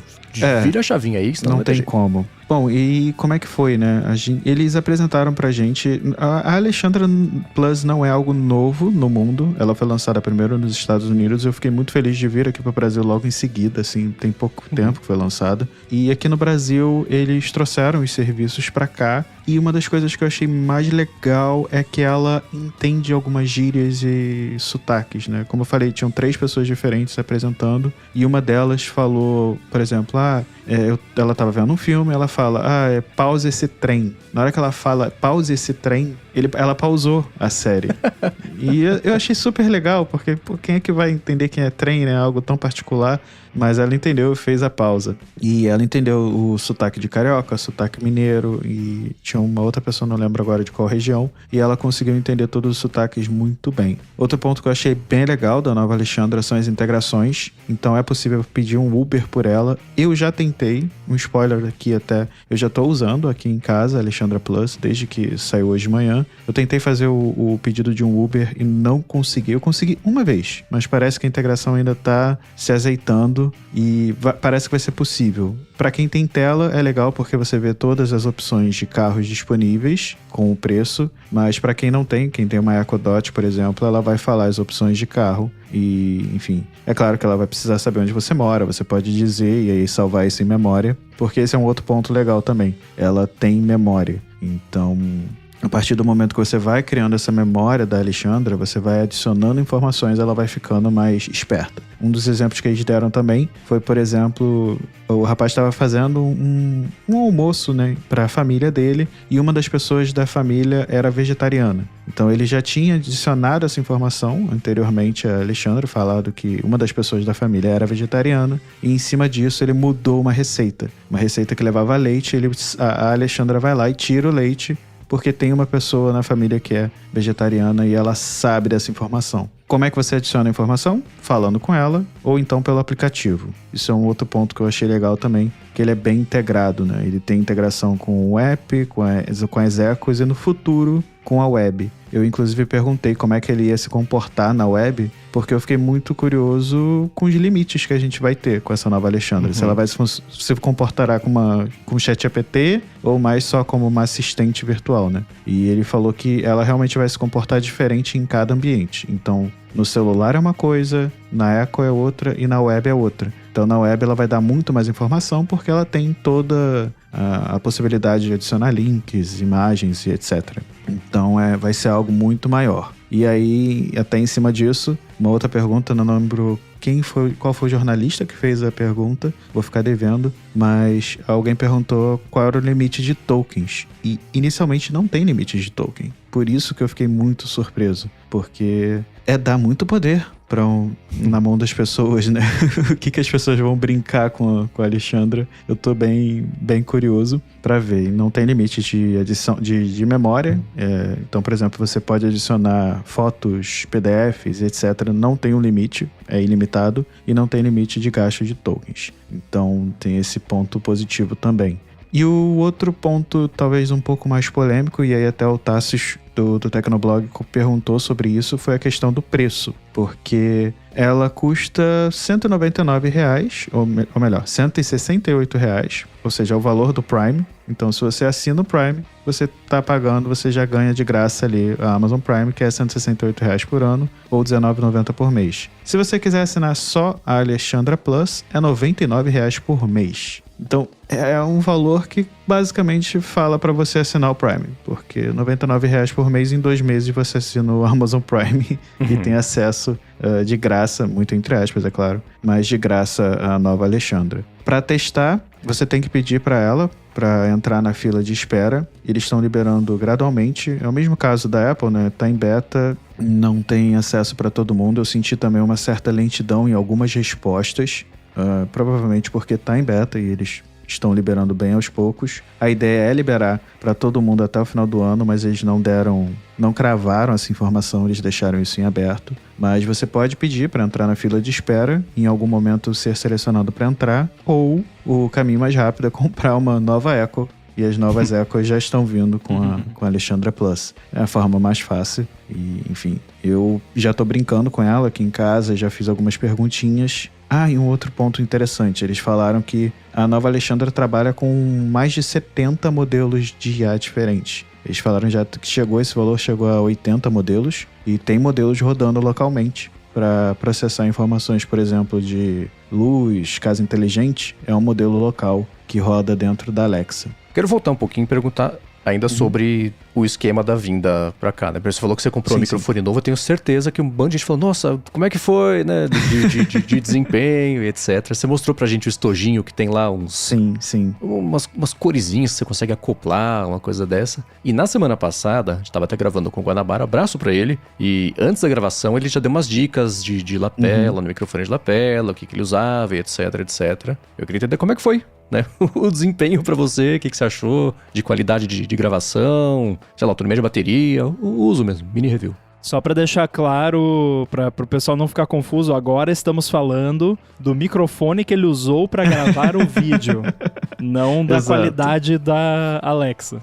Pois é, então, esse DJI, eu fui pelo DJI pela marca, tá? Eu vou ser bem sincero, porque eu não pesquisei muito, como era algo que eu precisava bem urgente, né? A minha ideia era gravar o vídeo em São Paulo, antes de vir pro Rio, enfim. Tanto que a minha ideia original sempre foi fazer menos roteirizado por causa disso. Eu acho até que eu comentei isso com vocês semana passada. O Guanabara semana passada até comentou, ele falou, cara, o problema do DJI é que ele não salva localmente, né? Não tem um arquivo local no microfone. Só que o problema é que quem tem da DJI é muito caro. O microfone era muito caro, então eu preferi perder essa funcionalidade, porque eu vou gravar usando o celular, né, o smartphone, então eu preferi perder isso e deixar a gravação direto no iPhone para conseguir fazer a gravação. Eu cheguei até a fazer também durante a semana uma outra gravação, que foi de primeiras impressões do Supergirl. Essa semana eu fui por um podcast de um amigo, que não tem nada a ver com o meu, um perfil do Instagram, pra ver 30 minutos do filme, e aí no shopping eu fiz a gravação. E ele já tem um cancelamento de ruído bem básico ali, não é um cancelamento excelente, eu achei que podia ser melhor.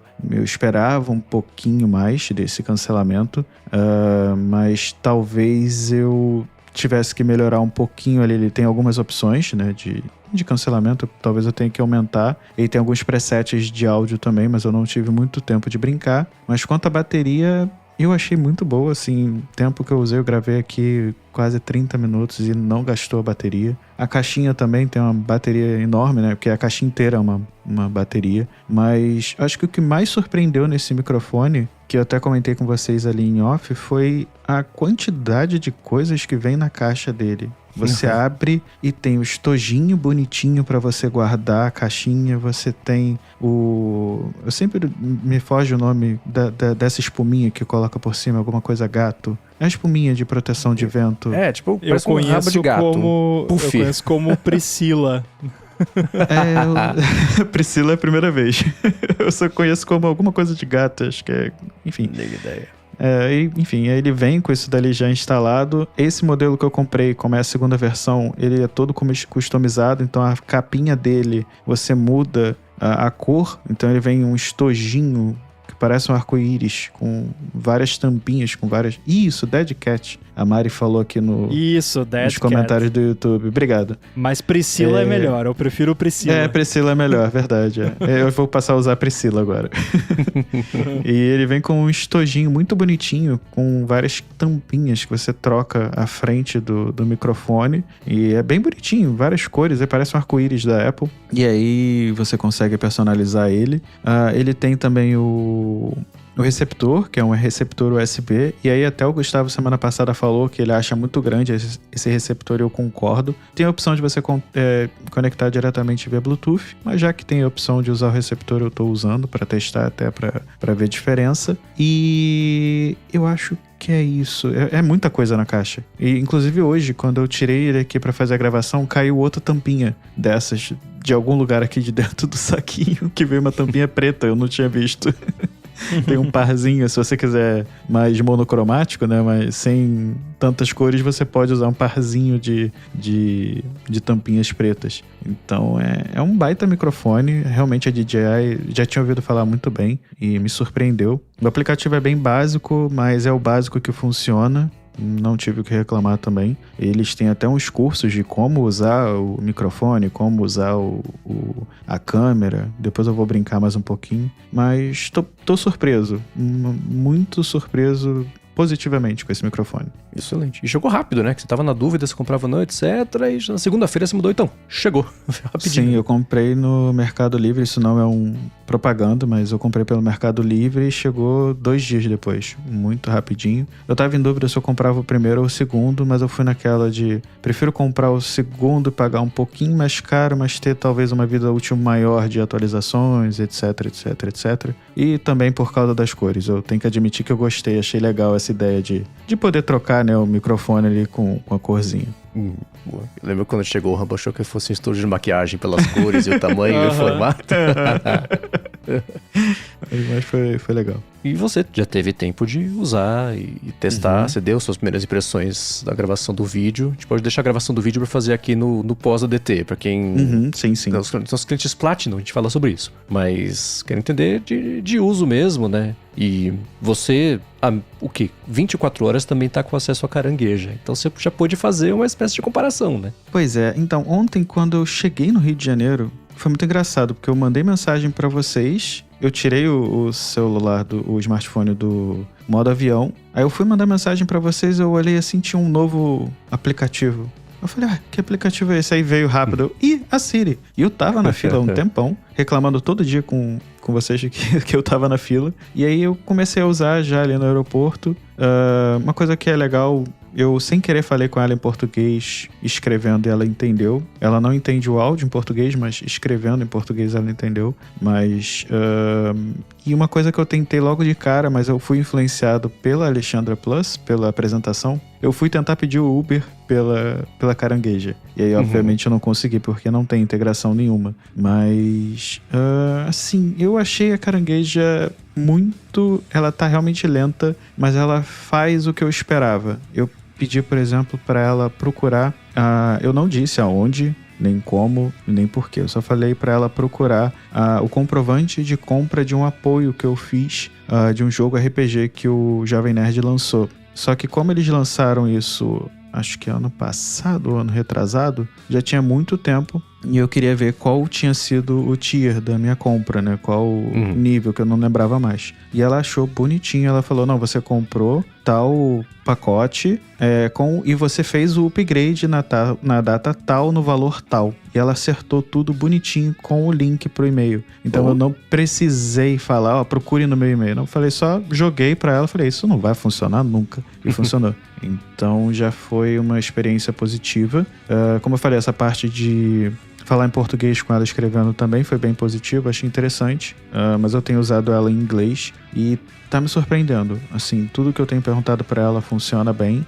Não tive nenhuma resposta burra igual a gente tinha antigamente. Talvez falte as integrações, como eu disse, pelo que eu vi da Alexandra. E aí, também falando da Alexandra, pelo que eu pude brincar desde meio-dia, que foi quando eu tive acesso ali a Alexandra, tem algumas coisas legais, como, por exemplo, eu não preciso mais dizer para ela colocar a luz em tal brilho, em X brilho, né? Você botava lá em 50%, 30%, não. Eu falei para ela, olha, Alexandra, eu tô achando que meu escritório tá muito, muito claro.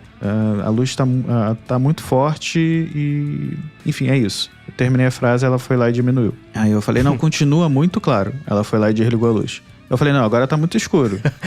Aí ela acendeu um pouquinho. Então, assim, ela vai fazendo ali uns ajustes. Eu achei legal, não precisei ficar falando para trocar a luz da mesa XYZ. Então, eu que tenho mais de um dispositivo, não vou precisar mais lembrar do nome deles. A mesma coisa com o ar-condicionado. Então, eu posso falar para ela, olha, Alexandra, tá muito quente. Ela vai ligar o ar-condicionado numa temperatura mais confortável. Eu pedi para ela ficar gerenciando a temperatura do escritório e aí ela se embananou um pouco porque ela não entendeu que o meu ar-condicionado é um sensor de temperatura, porque no final das contas ele saiba qual é a temperatura ambiente. E aí eu pedi, olha, se a temperatura ambiente bater 28 graus, eu quero que você ligue o ar-condicionado. Ela, olha, eu não consigo fazer isso porque você não tem um sensor no escritório. Eu falei, tá bom, qual é a temperatura do meu escritório? Ela, se a temperatura do seu escritório está em 22 graus. Eu falei pra ela, você acabou de falar comigo que não tinha. Aí eu fiquei nessa com ela lá, desculpa. Veja bem. Mas é bizarro desculpa. Que isso acontece bastante com assistentes, assim, com a Carangueja também, até com a nova. Às vezes acontece de tipo, não, eu não consigo fazer isso. Aí você fala, não, você consegue sim. Aí, verdade. Tipo, precisa de motivação, né? E o pior é que, em seguida, eu falei, beleza, então agora você consegue setar. Porque assim, você não precisa mais ficar chamando a palavra de comando, ela fica te esperando pra continuar a conversa. Isso é excelente. Eu achei isso maravilhoso. E aí eu fiquei nessa conversa com ela, comecei a bater uma papo com ela, só que nesse ponto do escritório, ela não conseguiu conectar os pontos. Ela não entendeu que o meu ar-condicionado é um sensor. Então eu teria que comprar um sensor para ela entender que existe um sensor no escritório. Essa foi a parte ruim. Mas quanto a isso, por exemplo, eu fiz uma outra brincadeira com ela. Eu falei assim, Alexandra, quando é que é o próximo jogo de futebol no Maracanã? Não, minto, eu falei, qual é o próximo jogo no Maracanã? Aí ela, olha, o próximo jogo no Maracanã é em setembro, é o jogo da NFL. Aí eu pensei, falei, poxa, mas tem jogo do Flamengo antes disso, a Copa acaba em julho, então agosto vai ter jogo do Flamengo. Aí eu falei, tá bom, Alexandre, então qual é o próximo jogo do Flamengo? O próximo jogo do Flamengo fora de casa é tal. Eu falei, beleza, e em casa? Ela, em casa, no Maracanã, é em agosto, no dia X de agosto. Eu falei, você acabou de me falar que não tem jogo no Maracanã até setembro. Ela, verdade, me desculpa. Você está completamente razão. Certo. Exato. Então, assim, realmente uma LLM, a gente vê todos esses pontos de LLM ali, mas ela tá funcionando direitinho. Como eu disse até que ela tem uma outra lentidão, não chega a incomodar. Eu só tive, acho que o maior problema até agora que eu tive foi com um comando que eu tenho no meu escritório para desligar ou ligar todas os pontos da minha tomada. Eu acho que ela perdeu a rotina. Uma rotina que ela não tá entendendo, não tá conseguindo executar, e depois eu vou ter que dar uma olhada. Mas, de novo, é beta, pode acontecer e, enfim, eu tô testando também para entender como funciona. Quando a Amazon anunciou isso faz um tempo, na verdade, até, né? O anúncio mesmo, original, em inglês, ela falou, a gente vai liberar a beta limitado a partir de hoje, para 3 pessoas. E aí o rollout foi bem demorado e as pessoas não estavam felizes com como ela tinha ficado. Ela deu uma pausada, uma reformulada. Aí liberou mais amplamente nos Estados Unidos e agora aqui no Brasil também. E é muito legal ver que eles fizeram esses ajustes de regionalização, né? Sim. O trem, né? Pergunta, Alexa, você coisou o trem lá? Vamos ver o que vai acontecer, né? Mas assim, eu gostei de ver isso acontecer. Tem que ver na prática mesmo, com o uso, né? Se com o uso de um dia dá pra ver uma outra coisa que é mais natural de interações com LLM, diz mais sobre a tecnologia de LLM, Transformer e linguagem natural, do que sobre essa implementação dela mesmo, né? Mas é interessante ver você com o acesso beta às duas assistentes, né? E você pode fazer um pedido para o mesmo pedido para outra e comparar. Pode ser bem bacana fazer essa comparação.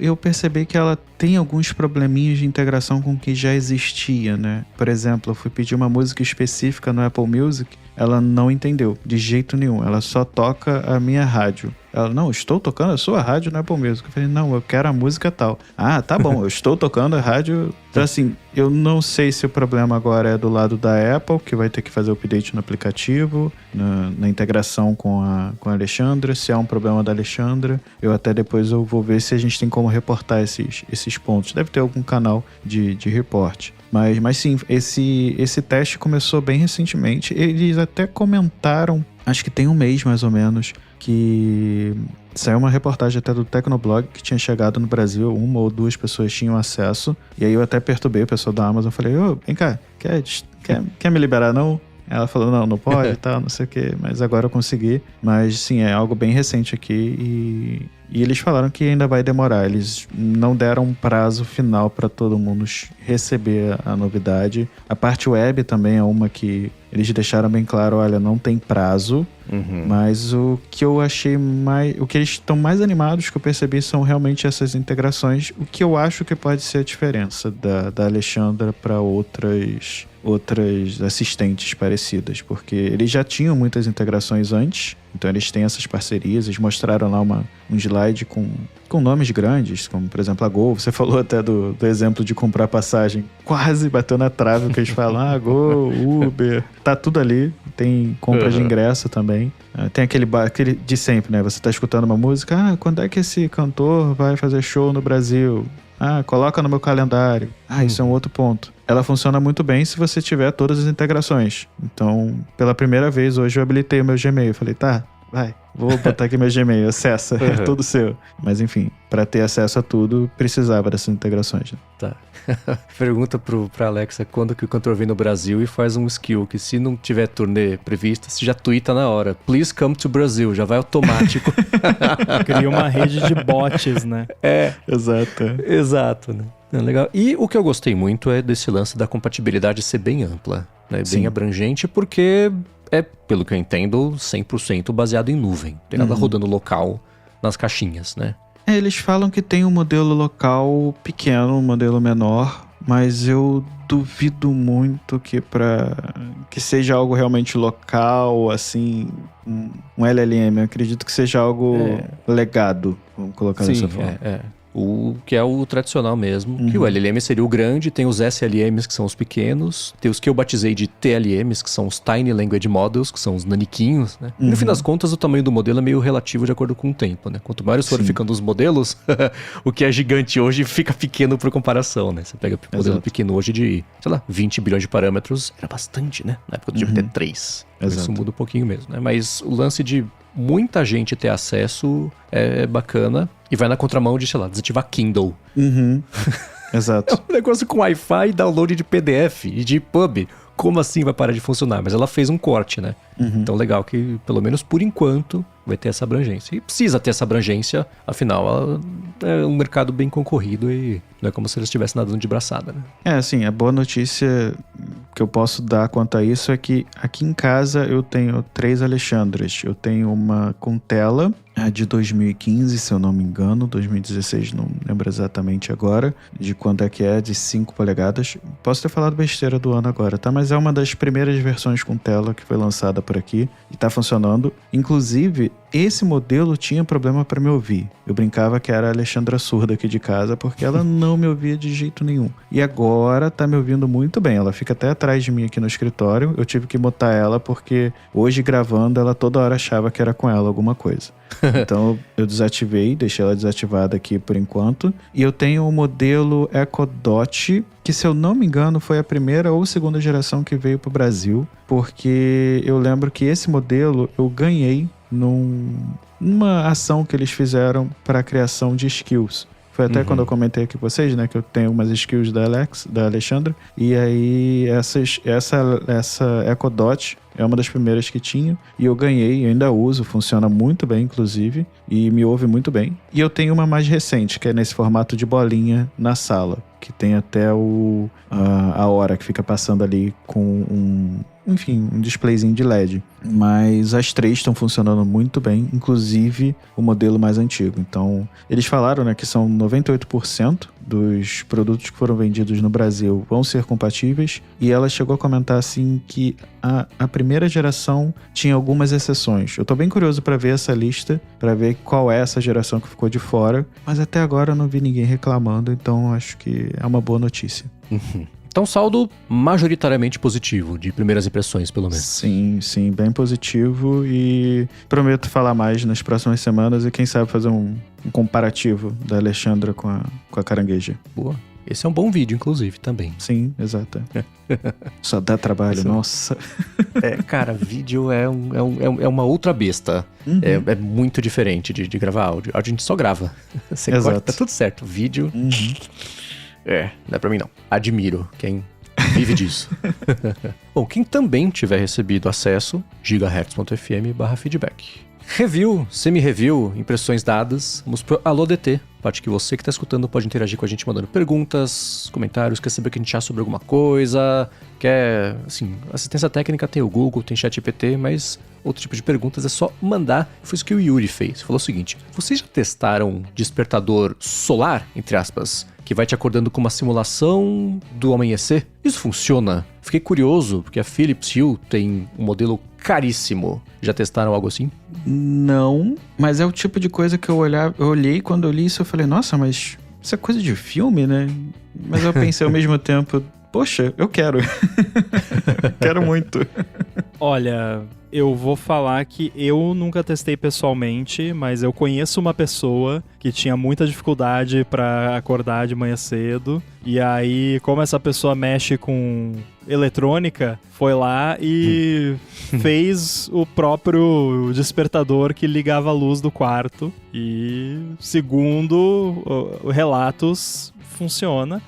E eu acho que qualquer pessoa que já dormiu na vida vai saber o que é. Qualquer pessoa que está viva há mais de 7 dias já dormiu na vida. Então, né, vai saber que se você está dormindo ali no escuro e começa a aumentar a luminosidade, a tendência é você acordar.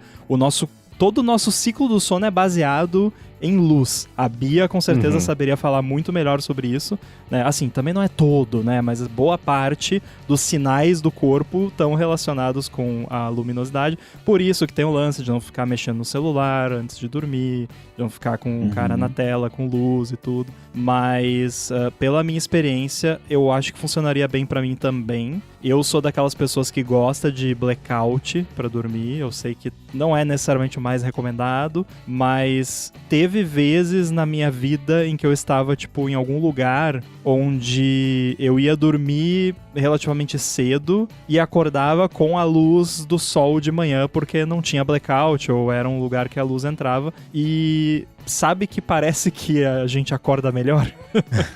Porque, tipo, é como a gente foi feito pra acordar assim, né? As outras formas é tudo gambiarra, basicamente.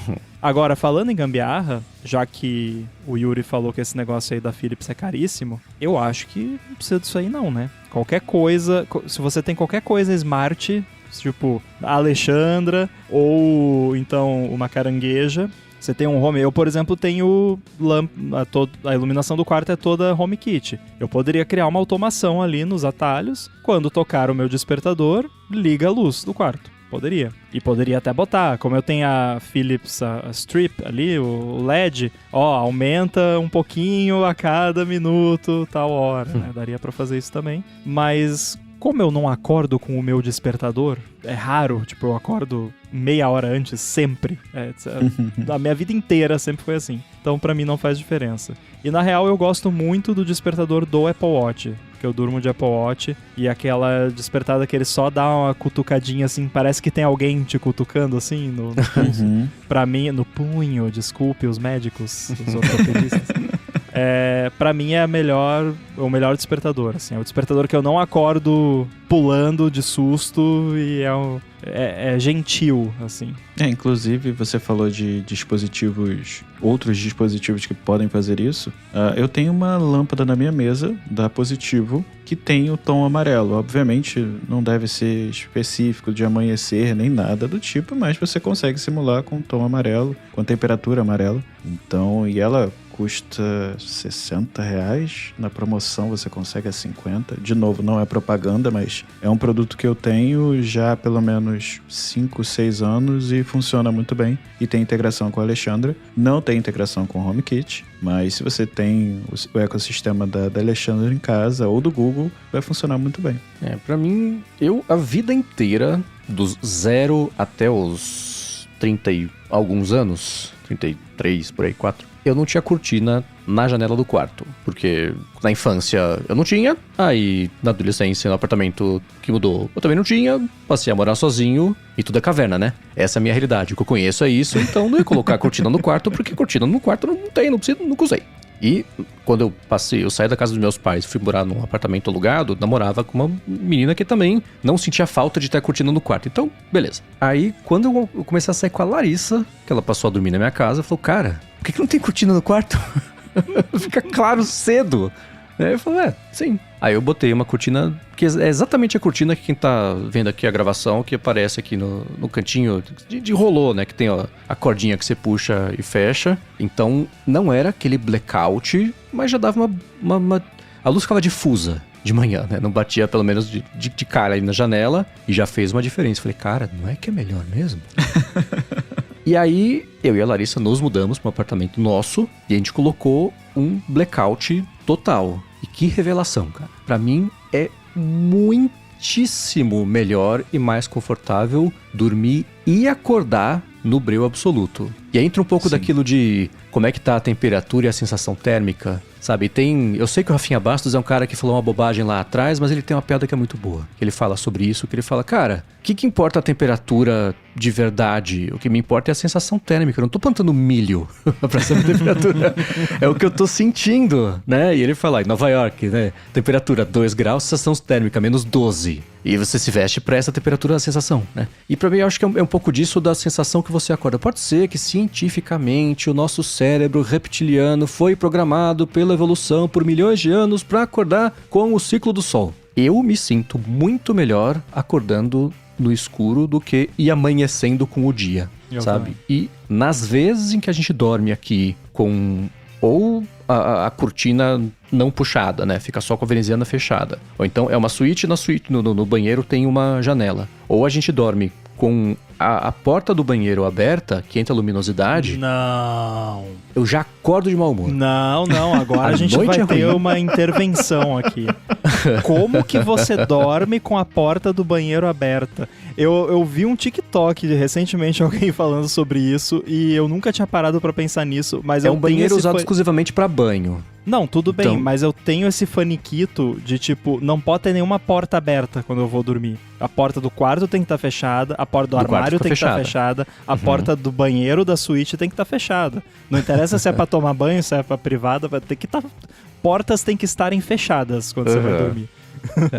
E aí essa ocasionalmente fica aberta. Com aquela coisa de... Temos um ar-condicionado no quarto. Quando tá muito frio, a gente fecha tudo, fica muito abafado. Mas não vai ligar o ar-condicionado com 9 graus, como tá hoje. Então deixa a porta do banheiro aberta, entreaberta, pra dar uma resfriada natural, pra não ficar abafado o quarto, que é diferente de ficar calor, né? E nesses dias, como tem sido na última semana, eu tô dormindo pior porque eu estou amanhecendo junto com o dia, que é uma porcaria. Eu prefiro... dormir e acordar no buraco negro, sabe? Onde nem a luz consegue escapar. Porque pra mim é muito melhor. Então, eu a vida inteira, respondendo a pergunta do Yuri, eu não usei o solar da Philips Hue. Eu usei o sol. E nunca me importei, até por comparação, perceber que pra mim funcionava muito melhor dormir no absoluto escuro. Então, nem que me pagassem, eu usaria uma luz conectada que acende feito o dia pra eu achar que acorda melhor. Eu acho não, pra teoricamente acordar melhor, mas pra mim não funciona não. O legal do blackout que eu vejo, pra mim pelo menos assim, digamos que você acorda às 4 da manhã, não que você quer acordar às 4 da manhã, você acorda. E aí, se você acorda às 4 da manhã ou se você acorda às 6:30, você não percebe a diferença por causa do blackout. E isso pra mim facilita eu conseguir continuar dormindo. Porque se você acorda às 6:30, digamos que seu horário de levantar é às 7 ou 7:30, vai. Aí você acorda às 6:30 e daí você já vê que tá meio claro, às vezes, já tá claro, né? Daí você olha o relógio, aí pronto, aí não dorme mais. Se tá tudo escuro mesmo, você nem olha o relógio, só vira pro lado e dorme. Isso é uma coisa que eu faço sempre. Quer dizer, que eu não faço sempre, que é o seguinte... Acordei, acho que daqui a pouco vai começar a amanhecer, você vê que tá começando a amanhecer, não cair na maldita tentação de olhar que horas são, é um livramento. Porque você vai olhar 5h48, eu vou ter que acordar daqui a 2 horas e pouquinho. Se eu dormir agora, então eu vou conseguir. Mas, putz, aí o sono já passou, você fica fazendo qual esquece, né? Acordou, levantou, xixi, deitou, dormiu. Não olha no relógio, cara. Isso é uma dica, é um life hack que eu dou pra todo mundo. Não ceda uma tentação. Eu parei de fazer isso, Vocês sabem, eu mostrei as provas pra vocês. Eu parei de fazer isso quando eu acordei um dia às 3h33, no outro dia às 4h44 e no outro dia às 5h55. Um dia depois do outro. Não, chega. Porque daí depois no outro dia eu ia acordar às 6h66. Então, não ia dar. Né? Não ia dar. Não, porém, se você acordasse às... né? Então tá, esses life hacks. Então é isso. Yuri, eu sei que a gente não respondeu a sua pergunta, mas ainda assim a gente espera ter ajudado, porque o efeito, no fim das contas, é meio o mesmo, né? Agora, pra gente finalizar, o Gustavo Meira mandou uma das minhas perguntas favoritas aqui da história do podcast. Falou o seguinte: primeiramente, um abraço pra todo mundo e também mandou um abraço pro Coca, que segue cuidando da saúde. O pessoal tá perguntando onde ele está. Assim que a gente puder falar mais, o que ele puder falar mais sobre isso, a gente vai poder trazer aqui. Aí ele segue: hoje, durante uma aula do mestrado, me deparei com a seguinte frase da Hannah Arendt. Em 1961, ela escreveu que o súdito ideal do totalitarismo não é o fã do ditador, mas alguém que já não consegue mais distinguir o que é real do que é inventado. Em tempos de IA, ele segue, discussões sobre tecnofeudalismo, eleições, desinformação e tantos outros temas atravessados por tecnologia, isso tem me feito pensar bastante. Mas não queria entrar aqui no ponto político da coisa. Aí ele finaliza: queria perguntar pra vocês, tem recomendação de podcast? Você não pode fazer isso, Gustavo, como uma pessoa que tem rigidez cognitiva. Porque aí eu fiquei tentando associar o tema com a pergunta. Aí eu pensei, ele quer sugestão de podcast sobre tecnofeudalismo? Mas não, eu sei que... Eu entendi a brincadeira. Olha... É difícil porque a gente volta e meia faz as nossas recomendações de podcasts aqui e muitas se repetem, né? Porque podcast é uma coisa que, pelo menos eu, e eu sei que vocês também, eu sou bem fiel aos podcasts que eu escuto, e eu escuto mais ou menos os mesmos, dificilmente tem algum novo. Então, pra não ser a mesma coisa de sempre, eu vou recomendar aquele projeto do pessoal da Relay FM, lá do Upgrade, que é o podcast sobre a história da Apple, basicamente, que eles estão fazendo. Que aí é uma vibe diferente dos podcasts deles no geral, porque não é bate-papo, é mais mais produzidinho, assim, contando realmente. Daí tem um Kickstarter, justamente para financiar. Eles financiaram em 5 minutos o projeto do Kickstarter. Eu fui um dos apoiadores lá, inclusive. E estão saindo no feed do Upgrade os 3 primeiros episódios, se eu não me engano. Sim, o terceiro saiu hoje. Ou ontem, eu tô gostando. E como é que vai ser mesmo? Não é Design in California? Uma coisa Design assim? em Califórnia, Apple em Califórnia. É uma brincadeirinha alguma com a coisa frase de Califórnia. clássica. Mas enfim, Isso, olha lá, vai ter o link aí nas notas do episódio. Não precisa apoiar lá o Kickstarter para ter acesso, o podcast vai ser gratuito, mas quem apoia vai ter alguns benefícios lá. Eu nem lembro se eu apoiei algum dos tiers lá que tem benefícios. Acho que eu achei meio caro e acabei só botando umas moedinhas lá para ajudar. Acabei só Só $5. Bom, eu vou recomendar um podcast que eu ouvi na verdade é um canal, né? No Apple Podcasts que eu ouvi durante as minhas corridas. Quando eu tinha que ficar 3 horas correndo, então eu conheci alguns outros podcasts, fui ouvindo alguns podcasts diferentes. E a Marvel tem um podcast, na verdade são vários podcasts, e aí tem alguns episódios que são extensões das séries que ela lança. Então, por exemplo, ela fez do Demolidor, e enfim, de filme também tem. Isso foi até uma recomendação do meu amigo Matheus, que tá aqui no chat também. Mas dentro desse canal de podcast que eles têm no Apple Podcasts, eles têm umas séries de drama. Então, por exemplo, eu ouvi durante as minhas corridas o Marvel's Wastelanders Doom, que são histórias do Doom, que vai ter o filme do Dr. Doom. Ó. E é um drama. É um dramazinho que você vai ouvindo ali, é muito bem produzido, qualidade excelente, e tem várias historinhas, tem do Doom, já vi também dos X-Men, então tem do Wolverine, então é bem legal. Eu recomendo para quem gosta de historinha, né? Não só, enfim, um podcast de conversa, é um podcast de história, é um drama. Eu recomendo dar uma chance. Eles têm até uma parte de subscription, mas eu não precisei assinar. Tem muita coisa de graça e é bem divertido. Cara, bom, assim, o que o Rambo falou é muito verdade, né? Nós somos 3 seres humanos que não somos sempre a mesma pessoa. A gente volta aqui semana após semana, a gente tá igual a gente foi semana passada. A gente tenta melhorar de pouquinho em pouquinho, mas essencialmente, assim como vocês que escutam a gente por hábito, a gente escuta os mesmos podcasts por hábito também, né? Então eu tenho os meus favoritos eternos, 20,000 Hertz, que acabou de fazer uma sequência, acho que foram 2 episódios ou 3, acho que foram 2, sobre a vida do John Williams. Que episódios sensacionais. Cara, são 2 muito bons. E tá pra sair agora uma biografia autorizada do John Williams. E, nossa, muito bons os 2 episódios, tá? Vale a pena escutar. 20,000 Hertz é um dos meus favoritos da vida. Mas eu vou recomendar aqui, são 2 podcasts que vai soar estranho, me dá preguiça de escutar. Mas eu olho o tema, se é alguém que fala, putz, não é obrigatório escutar todo episódio de todo podcast, né? A gente vai aprendendo isso com o tempo, né? Fala, pô, cara, não tô afim, e não escuto, né? Teve um episódio recente do ATP que eu pulei 90% do episódio, que foi sobre carro. Eu também, exatamente. Então, dá pra pular, tudo bem, né? Então, é o Decoder do The Verge com Nilay Patel, porque ele é um entrevistador muito bom e tem aquilo de eu tentar, assim, né? A gente entrevista muita gente que é sob controle, eu tento trazer entrevistas interessantes então eu escuto com esse olhar, sabe? De quem vai entrevistar, mas as Você conversas... escuta com esse olhar? Exato, por isso que eu dei risada. A risada veio daí. As entrevistas são muito boas, ele tem um acesso muito bacana, porque o The Verge é um portal gigantesco de tecnologia e tem... ou entrevistas internas também. Ele acabou nessa semana de entrevistar a repórter deles que ficou apurando no fim de semana inteiro a confusão toda do Fable e Mitos e Casa Branca e Entropic. Ela fez um trabalho super bacana e explicou como é que tá a situação toda. Eu pulo também com o CEO da Volkswagen.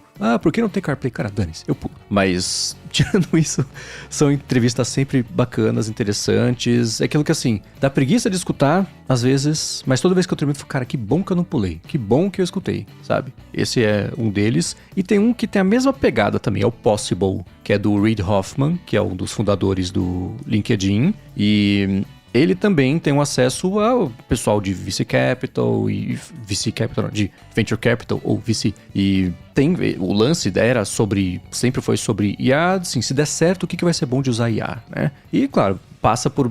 não fica só né, com tapa-olhos fingindo que tudo é uma maravilha, mas tem um jeito diferente também de olhar e tentar explorar esses temas que eu acho super bacana também, tá? É ele e a Aya Finger, que é ela trabalha com ele na instituição dele e ela também faz parte das entrevistas e ele acaba sendo um pouco melhor entrevistador do que ela, mas as conversas são muito boas também pra quem se interessa pelo assunto e tá afim de, às vezes, de ouvir sobre um tema que você não conhece, mas quer aprender a respeito, sabe? Então são esses 2, é o do Nilay Patel do The Verge e esse do Reid Hoffman, o Possible. Bom, claro que fica aqui aberto o convite a vocês também mandarem pra gente as dicas de podcasts, talvez aqueles menos conhecidos que vocês escutem porque vocês curtem, os que vocês fazem também, né? Mandem pra gente, amigos, o ADT tá aí pra isso, tá? Os links de tudo que a gente comentou vocês encontram em gigahertz.fm/adt/483 ou aqui no seu player de podcasts também. Obrigado ExpressVPN, ao Eduardo Garcia pela edição do podcast,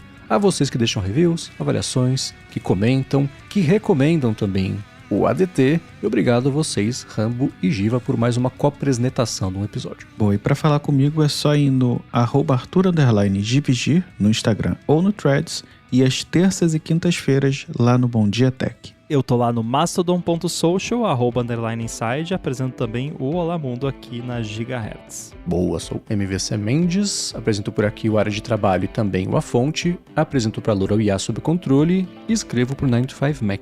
Tudo dito e posto, a gente volta na semana que vem. Valeu!